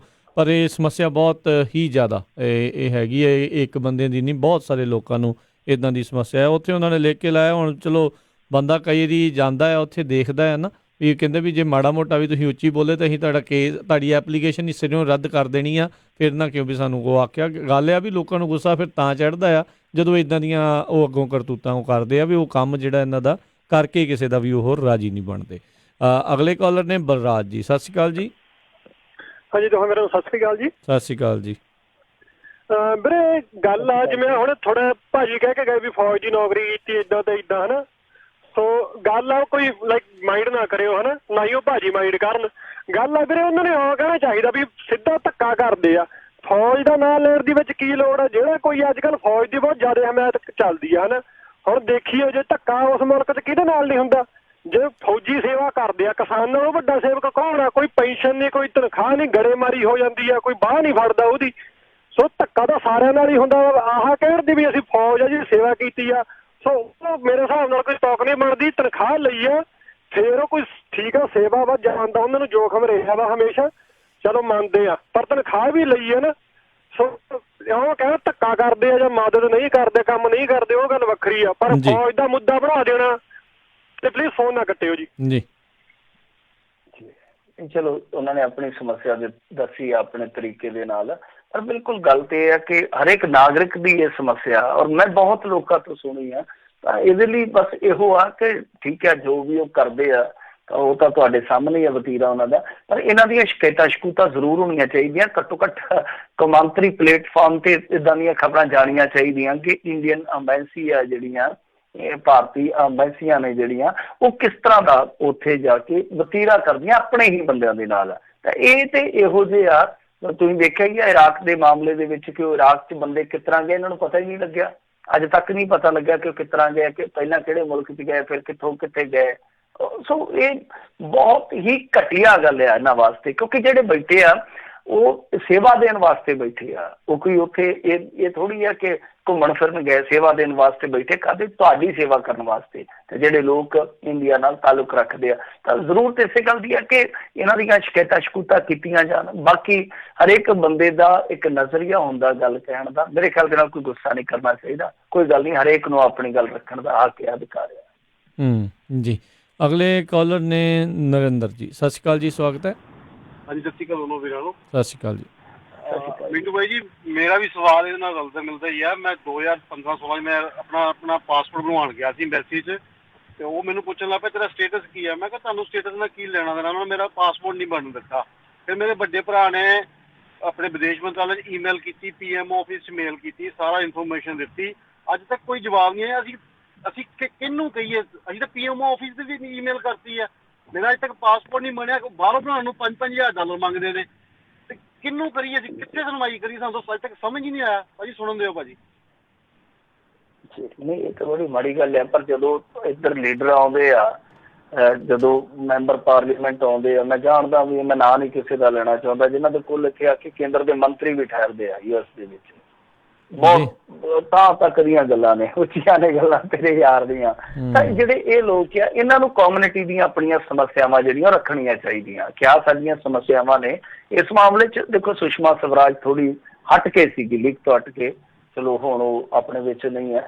ਸੁਸ਼ਮਾ ਸਵਰਾਜ ਨੇ ਜ਼ਰੂਰ ਇਸ ਮਹਿਕਮੇ ਨੂੰ ਨਾ ਥੋੜ੍ਹੀ ਫੁਰਤੀ ਦਿੱਤੀ ਸੀਗੀ। ਤਾਂ ਇਸ ਤਰ੍ਹਾਂ ਦਾ ਕੋਈ ਆਉਣਾ ਚਾਹੀਦਾ, ਕੋਈ ਫੋਰਨ ਮਿਨਿਸਟਰ ਇਸ ਤਰ੍ਹਾਂ ਦਾ ਆਉਣਾ ਚਾਹੀਦਾ, ਜੋ ਠੀਕ ਹੈ ਇੰਡੀਆ ਦੇ ਵਿੱਚ ਰਹਿ ਰਹੇ ਨੇ, ਉਹ ਸਾਡੇ ਆਪਣੇ, ਜਿਹੜੇ ਉੱਧਰ ਰਹਿ ਰਹੇ ਉਹ ਵੀ ਤਾਂ ਆਪਣੇ ਆ ਨਾ, ਉਹਨਾਂ ਨੂੰ ਇਹੀ ਸੋਚਣਾ ਚਾਹੀਦਾ ਕਿ ਉਹ ਜਿਹੜੇ ਲੋਕ ਨੇ ਉਹਨਾਂ ਦੇ ਸਾਡੇ ਨਾਲ ਕੰਮ ਕਾਰ ਜੁੜੇ ਆ, ਅਸੀਂ ਉਹਨਾਂ ਦੇ ਕੰਮ ਕਾਰ ਵਾਸਤੇ ਉੱਥੇ ਅਫਸਰ ਬਿਠਾਏ ਆ, ਅਧਿਕਾਰੀ ਬਿਠਾਏ ਆ, ਤਾਂ ਉਹ ਕਿਸ ਤਰ੍ਹਾਂ ਦਾ ਕੰਮ ਕਰਦੇ ਆ ਉੱਥੇ ਨਿਗਾਹ ਰੱਖਣੀ ਚਾਹੀਦੀ ਆ। ਪਰ ਇਹ ਕੰਮ ਉਹਨਾਂ ਨੂੰ ਹੋਰ ਸੌਂਪ ਦਿੰਦੇ, ਤੁਹਾਨੂੰ ਪਤਾ ਹੀ, ਹੋਰ ਜਿਹੜੇ ਕੰਮ ਆ ਉਹ ਉਹਨਾਂ ਦੇ ਵਿੱਚ ਇਹੀ ਦੇ ਰਹਿੰਦੇ ਆ। ਜੀ ਇਹੀ ਜਿਹੜੀ ਸਮੱਸਿਆ ਗੱਲ ਇਹ ਆ ਮਿੰਟੂ ਜੀ, ਜਿਨ੍ਹਾਂ ਦਾ ਤੁਸੀਂ ਜ਼ਿਕਰ ਕਰਦੇ ਹੋ ਉਹਨਾਂ ਨੂੰ ਸਿਰਫ ਫੋਟੋਆਂ ਖਿਚਾਉਣ ਤੱਕ ਹੈਗੇ ਆ, ਬੜੇ ਵਫਦ ਮਿਲਦੇ ਨੇ, ਪਤਾ ਨਹੀਂ ਕਿਹੜੀ ਚਿੱਠੀ ਤੇ ਕਿਹੜਾ ਉਹਨਾਂ ਨੂੰ ਉਹ ਚੀਜ਼ ਜਿਹੜੀ ਉਹ ਦੇ ਕੇ ਆ ਜਾਂਦੇ, ਆਮ ਲੋਕਾਂ ਦੀ ਗੱਲ ਉਹ ਸੁਣਦੇ ਨਹੀਂ। ਇਹ ਜਿਹੜੇ ਸੋ ਕਾਲਡ ਕਮਿਊਨਿਟੀ ਦੇ ਲੀਡਰ ਬਣੇ ਫਿਰਦੇ ਹੁੰਦੇ ਆ ਨਾ, ਇਹਨਾਂ ਨੂੰ ਮੂੰਹ ਨਾ ਲਾਇਆ ਕਰੋ। ਇਹਦੇ ਕਰਕੇ ਹੀ ਇਹ ਜਿਹੜੀ ਸਮੱਸਿਆ ਬਣੀ ਆ। ਉਹ ਫਿਰ ਇਹੀ ਸੋਚਦੇ ਆ ਵੀ ਇਹ ਜੋ ਕਹਿੰਦੇ ਆ ਉਹੀ ਸਭ ਕੁਝ ਠੀਕ ਆ। ਜਦੋਂ ਫਿਰ ਮਿਨਿਸਟਰ ਆਉਂਦੇ ਆ ਤੇ ਫਿਰ ਸਾਰਿਆਂ ਨੂੰ ਹੁੰਦਾ ਵੀ ਮੈਂ ਫੋਟੋ ਲਾ ਕੇ ਅਖਬਾਰ 'ਚ ਆਪਣਾ ਨਾਮ ਜਿਹੜਾ ਉਹ ਛਪਾ ਲਵਾਂ, ਫੋਟੋ ਛਪਾ ਲਵਾਂ, ਕੰਮ ਜਿਹੜਾ ਉਹ ਕਿਸੇ ਦਾ ਉਹ ਕਰਾਉਂਦੇ ਨਹੀਂ ਆ। ਸੋ ਜਿਹੜੇ ਸੋ ਕਾਲਡ ਕਮਿਊਨਿਟੀ ਲੀਡਰ ਆ, ਉਹਨਾਂ ਤੋਂ ਜਿਹੜਾ ਲੋਕਾਂ ਨੂੰ ਪਰੇ ਹੋਣ ਦੀ, ਬਚਣ ਦੀ ਜ਼ਰੂਰਤ ਆ। ਉਹਨਾਂ ਨੂੰ ਲੀਡਰ ਜਿਹੜਾ ਉਹ ਨਾ ਬਣਾਓ। ਬੂਟਾ ਸਿੰਘ ਜੀ, ਸਤਿ ਸ਼੍ਰੀ ਅਕਾਲ ਜੀ। ਹਾਂਜੀ ਇੱਕ ਮਿੰਟ ਨਾ, ਤੁਸੀਂ ਹੋਰ ਕਹਿ ਨੂੰ ਬੁਲਾ ਲਓ ਜੀ। ਜੀ ਅਗਲੇ ਕਾਲਰ ਨੇ ਜੀ ਆਪਣੇ ਨਾਲ ਜਿਹੜੇ ਓਂਕਾਰ ਜੀ, ਸਤਿ ਸ਼੍ਰੀ ਅਕਾਲ ਜੀ। ਓਂਕਾਰ ਜੀ ਫੋਨ ਤੇ ਜਿਹੜਾ ਜੀ ਰਹੋ, ਬਾਅਦ ਦੇ ਵਿੱਚ ਜਿਹੜਾ ਤੁਸੀਂ ਨਾਲ ਦੇ ਨਾਲ ਸੁਣੋ। ਤੇ ਮਿਹਰ ਸਿੰਘ ਜੀ, ਸਤਿ ਸ਼੍ਰੀ ਅਕਾਲ ਜੀ। ਸਤਿ ਸ਼੍ਰੀ ਅਕਾਲ ਜੀ। ਸਤਿ ਸ਼੍ਰੀ ਅਕਾਲ ਜੀ। ਸਰ ਜੀ, ਮੈਂ ਤਕਰੀਬਨ ਆਪਣਾ ਰੇਡੀਓ 10-11 ਤੋਂ ਅੱਜ ਤੱਕ ਸੁਣਿਆ। ਮੈਂ ਪਹਿਲੀ ਵਾਰ ਕਾਲ ਕਰਨ ਲੱਗਾ ਜੀ। ਜੀ ਜੀ। ਤਾਂ ਆ ਭਾਜੀ ਬੋਲ ਕੇ ਗਏ ਆ, ਮੈਂ ਫੌਜੀ ਆ, ਮੈਂ ਵੀ ਉਹਨੂੰ ਪੁੱਛ ਵੀ ਤੂੰ ਇੱਕ ਰਾਤ ਬਾਰਡਰ ਦੇ ਉੱਤੇ ਖੜ ਕੇ ਦੇਖ ਵੀ ਤਨਖਾਹ ਅਸੀਂ ਦੇਵਾਂਗੇ ਜਿੰਨੀ ਮੰਗੂਗਾ, ਉਹ ਲੱਖ ਰੁਪਈਆ ਕਹੂ 1.5 ਲੱਖ ਕਹੂ ਅਸੀਂ ਦੇਵਾਂਗੇ। ਫੌਜੀ ਵਾਲਾ ਇਹ ਰੋਲ ਵਿੱਚ ਨਹੀਂ। ਮੈਂ ਮੈਂ ਉਹਨਾਂ ਨੂੰ ਇਹ ਕਹਿਣ ਲੱਗਾ ਵੀ ਇੱਕ ਦਿਨ ਮੇਰੇ ਨਾਲ ਕਸ਼ਮੀਰ ਬਾਰਡਰ ਤੇ ਚੱਲ ਕੇ ਇੱਕ ਰਾਤ ਖੜ ਕੇ ਆ ਜਾਣ ਤੇ ਮੈਂ ਉਹਨੂੰ 50,000 ਤਨਖਾਹ ਦਊਂਗਾ ਮਹੀਨੇ ਦੀ। ਜੇ ਉਹ ਚਾਹੁਣ ਤਾਂ ਫੌਜੀ ਨੂੰ ਤਨਖਾਹ ਨਹੀਂ ਮਿਲਦੀ, ਫਿਰ ਉਹਦੇ ਕੰਮ ਨਹੀਂ ਹੁੰਦੇ, ਫਿਰ ਉਹਨੂੰ ਕੋਈ ਪੁੱਛਦਾ ਨਹੀਂ। ਔਰ ਉਲਟਾ ਜਿਹੜੇ ਲਫ਼ਜ਼ ਬੋਲੇ ਜਾਂਦੇ ਆ, ਮੈਂ ਉਸ ਗੱਲ ਤੇ ਬੋਲਣ ਲੱਗਾ। ਮੈਂ ਤੁਹਾਡਾ ਪ੍ਰੋਗਰਾਮ ਰੋਜ਼ਾਨਾ ਸੁਣਦਾ ਸਾਰਾ ਦਿਨ, ਸਵੇਰ ਦੇ 3 ਵਜੇ ਤੋਂ ਲੈ ਕੇ ਸ਼ਾਮ ਤੱਕ। ਪਰ ਜਿਹੜੀ ਉਹਨਾਂ ਨੇ ਭਾਸ਼ਾ ਬੋਲੀ ਕਿ ਫੌਜੀ ਤਨਖਾਹ ਲੈਂਦੇ ਆ, ਭਾਜੀ ਤਨਖਾਹ ਦੇਵਾਂਗੇ। ਚਲੋ ਤਾਂ ਸਹੀ, ਤੁਸੀਂ ਇੱਕ ਵਾਰੀ ਬੱਚੇ ਤਾਂ ਛੱਡੋ, ਆਪਣੇ ਮਾਂ ਪਿਓ ਨੂੰ, ਭੈਣ ਭਰਾਵਾਂ ਨੂੰ ਛੱਡੋ, ਫਿਰ ਅਸੀਂ ਤੁਹਾਨੂੰ ਪੁੱਛਾਂਗੇ ਵੀ ਵਾਕਈ ਫੌਜੀ ਤਨਖਾਹ ਲੈਂਦੇ ਕਿ ਨਹੀਂ ਜੀ। ਓਕੇ, ਸਤਿ ਸ਼੍ਰੀ ਅਕਾਲ ਜੀ। ਜੀ ਨਹੀਂ ਕੋਈ ਨਹੀਂ, ਤੁਸੀਂ ਤਲਖੀ ਚ ਨਾ ਲਓ ਇਸ ਚੀਜ਼ ਨੂੰ। ਕਈ ਵਾਰ ਹੋ ਜਾਂਦਾ ਜਿਹੜਾ ਵਿਚਾਰਾਂ ਦਾ ਨਾ, ਕਈ ਵਾਰ ਕਲੈਸ਼ ਹੋ ਜਾਂਦਾ। ਕੋਈ ਗੱਲ ਨਹੀਂ ਹੈ, ਕੋਈ ਗੱਲ ਕਹਿਣ ਦਾ ਕੋਈ ਅੰਦਾਜ਼ ਹੁੰਦਾ। ਪਰ ਬਿਲਕੁਲ ਮੈਂ ਪਰਸਨਲੀ ਜਾਂ ਬਹੁਤ ਸਾਰੇ ਲੋਕ ਹੈ ਜਿਹੜੇ ਸਾਰੇ ਸਤਿਕਾਰ ਕਰਦੇ ਆ। ਔਰ ਦੇਖੋ ਤਨਖਾਹ ਲੈਣੀ ਤਾਂ ਹੱਕ ਹੈ ਨਾ। ਜੇ ਆਪਾਂ ਕਿਤੇ ਵੀ ਕੰਮ ਕਰਦੇ ਹਾਂ ਤਾਂ ਮਿਹਨਤਾਂ ਨਾਲ ਉਜ਼ਰਤਾ ਜਿਹੜੀ ਆ ਉਹ ਬਣਦੀ ਹੈ ਨਾ। ਤਾਂ ਇੱਕ ਡਿਊਟੀ ਹੁੰਦੀ ਹੈ, ਸਪੈਸ਼ਲ ਡਿਊਟੀ ਹੁੰਦੀ ਆ। ਹੁਣ ਦੇਖੋ ਜੇ ਆਪਾਂ ਕਹੀਏ ਕੁਛ ਵਲੰਟੀਅਰ ਹੁੰਦੇ ਆ ਜਿਹੜੇ ਕੰਮ ਕਰਦੇ ਆ, ਕੁਛ ਇਸ ਤਰ੍ਹਾਂ ਦੇ ਹੁੰਦੇ ਜਿਹੜੇ ਪੱਕੇ ਸੇਵਾਦਾਰ ਹੁੰਦੇ ਆ। ਜੇ ਉਹ ਯੁੱਧ ਦੇ ਵਿੱਚ ਜਾ ਕੇ ਸੇਵਾ ਕਰਦੇ, ਉਹਨਾਂ ਦੀ ਸੇਵਾ ਜਿਹੜੀ ਇਹ ਨਹੀਂ ਵੇਖੀ ਜਾਂਦੀ ਕਿ ਤਨਖਾਹ ਲੈਂਦੇ ਆ। ਇਹ ਵੀ ਤਾਂ ਦੇਖਿਆ ਜਾਂਦਾ ਨਾ, ਗੋਲੀਆਂ ਦੇ ਵਿੱਚ ਉਹ ਤਾਂ ਵੀ ਇਨਸਾਨੀਅਤ ਜਿਉਂਦਾ ਰੱਖਦੇ ਆ, ਜ਼ਿੰਦਾ ਰੱਖਦੇ ਆ। ਇਸ ਪਾਸਿਓਂ ਲੈਣ ਦੀ ਜ਼ਰੂਰਤ ਹੈ। ਸਾਰੇ ਸਤਿਕਾਰਯੋਗ ਆ, ਜਿਹੜੇ ਵੀ ਸਮਾਜ ਵਾਸਤੇ ਕੁਛ ਕਰਦੇ ਆ ਸਾਰੇ ਹੀ ਸਤਿਕਾਰਯੋਗ ਆ। ਤਾਂ ਤੁਸੀਂ ਕੋਈ ਨਹੀਂ ਦਿਲ ਤੇ ਨਾ ਲਾਓ। ਜਿੰਨੇ ਵੀ ਫੌਜ ਨਾਲ ਜੁੜੇ ਆ, ਚਾਹੇ ਇੱਧਰਲੀ US ਆਰਮੀ ਨਾਲ ਜੁੜੇ, ਇੱਧਰਲੀ ਨਾਲ ਜੁੜੇ, ਆਰਮੀ ਵਾਲੇ ਜਿਹੜੇ ਆ ਸਾਰੇ ਸਤਿਕਾਰਯੋਗ ਆ। ਅਸੀਂ ਸਾਰਿਆਂ ਦਾ ਹੀ ਸਤਿਕਾਰ ਕਰਦੇ ਆ। ਜੀ। ਬੂਟਾ ਸਿੰਘ ਜੀ। ਹਾਂਜੀ, ਸਰਦਾਰ ਰਾਜਕਰਮਵੀਰ ਜੀ ਤੇ ਸਰਦਾਰ ਮਿੰਟੂ ਗੁਰਸਰੀਆ ਜੀ ਤੇ ਪੰਜਾਬੀ ਰੇਡੀਓ ਦੇ ਸਾਰੇ ਸੁਣਨ ਵਾਲੇ ਸਰੋਤਿਆਂ ਨੂੰ ਵਾਹਿਗੁਰੂ ਜੀ ਕਾ ਖਾਲਸਾ, ਵਾਹਿਗੁਰੂ ਜੀ ਕੀ ਫਤਿਹ। ਵਾਹਿਗੁਰੂ ਜੀ ਕੀ ਫਤਿਹ ਜੀ। ਅੱਛਾ ਜੀ, ਇਹ ਨਾ ਗੱਲ ਵੇਖੋ, ਆਵੇਂ ਨੇ ਨਾ ਜਿਹਦੇ ਹੱਥ ਡੰਡਾ ਹੁੰਦਾ ਨਾ ਉਹਨੂੰ ਤਾਂ ਅਗਲੇ ਸਾਹਿਬ ਜੀ ਕਹਿੰਦੇ ਆ। ਫੌਜੀ ਨੂੰ ਨਾ ਆਪਾਂ ਕਹਿ ਦਿੰਦੇ ਉਹਨਾਂ ਦੀ ਜਿਹੜੀ ਹੁੰਦੀ ਆ ਨਾ ਆਪਣੀ ਮਿਹਨਤ ਕਮਾਈ ਬਹੁਤ ਹਾਰਡ ਆ ਜੌਬ। ਇਹ ਜਿਹੜਾ ਦਵਾਨੀ ਦਾ ਸਿਪਾਹੀ ਹੁੰਦਾ ਨਾ, ਉਹਨਾਂ ਨੇ ਫਿਰ ਇਹਨਾਂ ਸਿਪਾਹੀ ਨੂੰ ਕਹਿਆ ਉਹਨੂੰ ਸਰਦਾਰ ਜੀ ਕਹਿਣਗੇ। ਆਓ ਜੀ ਸਰਦਾਰ ਜੀ, ਤੇ ਉਹਨੂੰ ਫੌਜੀ ਨੂੰ ਢੱਗਾ ਹੀ ਕਹਿੰਦੇ ਆ। ਫੌਜੀ ਢੱਗਾ ਐਂ ਬੋਲਦੇ, ਸੰਬੋਧਿਤ ਕਰਦੇ। ਬਹੁਤ ਮਾੜਾ ਕੰਮ ਆ ਜਿਹੜੇ ਉਹ ਬੋਲਦੇ। ਅੱਛਾ ਜੀ, ਹੁਣ ਮੇਰਾ ਇਹ ਸੀਗਾ ਸਵਾਲ ਵੀ ਜਿਹੜਾ ਤੁਸੀਂ ਆਧਾਰ ਕਾਰਡਾਂ ਲਈ ਨਾ ਉੱਥੇ ਕੋਈ ਨਹੀਂ ਪੁੱਛਦਾ ਜੀ ਲੰਡੇ ਨੂੰ ਅੰਨੇ ਨੂੰ ਬੋਲਾ ਘੜੀਸਦਾ। ਮੇਰਾ ਸਿਟੀਜ਼ਨ ਵੀ ਆ, ਸਾਰਾ ਕੁਝ ਬਣਿਆ ਸੀ। ਬੈਂਕ ਦੇ ਪੈਸੇ ਜਮ੍ਹਾਂ ਕਰਾਉਣੇ ਸੀ, ਉਹਨੇ ਆਧਾਰ ਕਾਰਡ ਬਣਾਓ, ਫਿਰ ਦੂਜਾ ਉਹਨਾਂ ਨੇ ਪੈਨ ਕਾਰਡ ਵੀ ਬਣਵਾਤਾ, ਆਪੇ ਹੀ ਸਾਰਾ ਕੁਝ ਬਣਾਤਾ। ਇਹਦਾ ਕੋਈ ਚੱਕਰ ਨਹੀਂ ਆ। ਤੇ ਹੁਣ ਮੇਰਾ ਸਵਾਲ ਆ ਜੀ, ਤੇ ਇੱਕ ਫੋਨ ਨਾ ਕੱਟੋ ਜੇ ਪਲੀਜ਼। ਸਵਾਲ ਇਹ ਆ ਜੀ ਵੀ ਆਪਣਾ ਨਾ 4 ਦਿਨ ਹੋਇਆ ਹੁਣ ਨਵਾਂ ਸੁਪਰੀਮ ਕੋਰਟ ਨੇ ਲਾ ਪਾਸ ਕੀਤਾ ਵੀ ਜਿਹੜੇ NRIਆਂ ਦੀਆਂ ਸੀਗੀਆਂ ਨਾ ਦੁਕਾਨਾਂ ਜਾਂ ਘਰ ਜਾਂ ਕੋਈ ਹੋਰ ਪਲਾਟ ਪਲੂਟ, ਉਹ ਨੱਪਿਆ ਵੀ ਉਹ ਨਹੀਂ ਕੋਈ ਨੱਪ ਸਕਦਾ। 5 ਸਾਲ ਤੋਂ 6 ਸਾਲ ਤੋਂ ਜੇ ਜ਼ਿਆਦਾ ਦੇ ਵੀ ਨੱਪੇ ਉਹ ਵੀ ਛੁਡਾਏ ਜਾਣਗੇ। ਤੇ ਨਾਲ ਇਹਦੇ 'ਚ ਮੈਂ ਕਨਫਰਮ ਕਰਨਾ ਵੀ ਜਿਹੜੀਆਂ ਜਾਇਦਾਦਾਂ ਦਾ 12 ਸਾਲ ਤੀਕ ਕਿਹਾ ਸੀਗਾ, ਤੇ ਵੀ ਉਹਨਾਂ ਬਾਰੇ ਕੋਈ ਕਾਨੂੰਨ ਕਾਨੂੰਨ ਸੁਣਿਆ ਤੁਸੀਂ ਕੋਈ ਕਿ ਨਹੀਂ? ਕੱਟੋ ਜਾਂ ਨਹੀਂ ਫੋਨ, ਦੱਸੋ ਜੀ ਪਲੀਜ਼। ਦੇਖੋ ਮੈਂ ਨਾ ਬੜੀ ਕੋਸ਼ਿਸ਼ ਕਰਦਾ ਹੁੰਦਾ ਤੇ ਮੈਨੂੰ ਵੀ ਇਹਨਾਂ ਚੀਜ਼ਾਂ ਦੇ ਵਿੱਚ ਪਰਸਨਲੀ ਇੰਟਰਸਟ ਹੈ। ਮੇਰੀ ਜਿਗਿਆਸਾ ਰਹਿੰਦੀ ਹੈ ਕਿ ਕਿਹੜਾ ਕਾਨੂੰਨ ਨਵਾਂ ਬਣਿਆ ਨਾ, ਤਾਂ ਉਹਦੇ ਵਿੱਚ ਕੀ ਕਮੀਆਂ ਨੇ ਜਾਂ ਇਹਨਾਂ ਨੇ ਕੀ ਸੁਧਾਰ ਕੀਤਾ ਵਾ।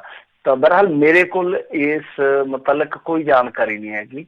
ਮੈਨੂੰ ਇਸ ਚੀਜ਼ ਦਾ ਅਫਸੋਸ ਹੈ ਜੇ ਕੋਈ ਇੱਦਾਂ ਹੋਈ ਹੈ। ਪਰ ਮੈਂ ਜਿੰਨੀ ਕੁ ਦੇਖੋ ਮੇਰੀ ਉਡਾਰੀ ਆ ਨਾ, ਮੈਂ ਇਹਨਾਂ ਅੰਗਰੇਜ਼ੀ 'ਚ ਨਹੀਂ ਪੜ੍ਹਨਾ ਜਾਣਦਾ, ਪਰ ਜੋ ਹਿੰਦੀ ਦਾ ਮੀਡੀਆ, ਜੋ ਪੰਜਾਬੀ ਦਾ ਮੀਡੀਆ, ਉਹਨੂੰ ਚੰਗੀ ਤਰ੍ਹਾਂ ਛਾਣਾ ਲਾ ਲਈਦਾ।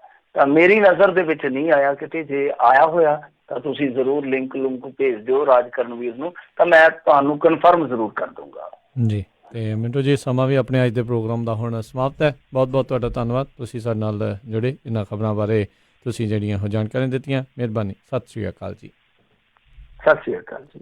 ਜੀ ਤੇ ਸਰੋਤਿਓ, ਇੱਥੇ ਸਾਡਾ ਅੱਜ ਦਾ ਪ੍ਰੋਗਰਾਮ ਸਮਾਪਤ ਹੈ। ਮਿਲਦੇ ਹਾਂ ਅਗਲੀ ਵਾਰ ਤੱਕ ਲਈ ਮੇਰੇ ਵੱਲੋਂ ਵੀ ਸਭ ਨੂੰ ਪਿਆਰ ਸਤਿਕਾਰ। ਸਤਿ ਸ਼੍ਰੀ ਅਕਾਲ ਜੀ। ਉਹਦੇ ਵਾਸਤੇ ਰਹੋ, ਹੱਸਦੇ ਖੇਡਦੇ ਰਹੋ, ਸੁਣਦੇ ਰਹੋ ਪੰਜਾਬੀ ਰੇਡੀਓ USA।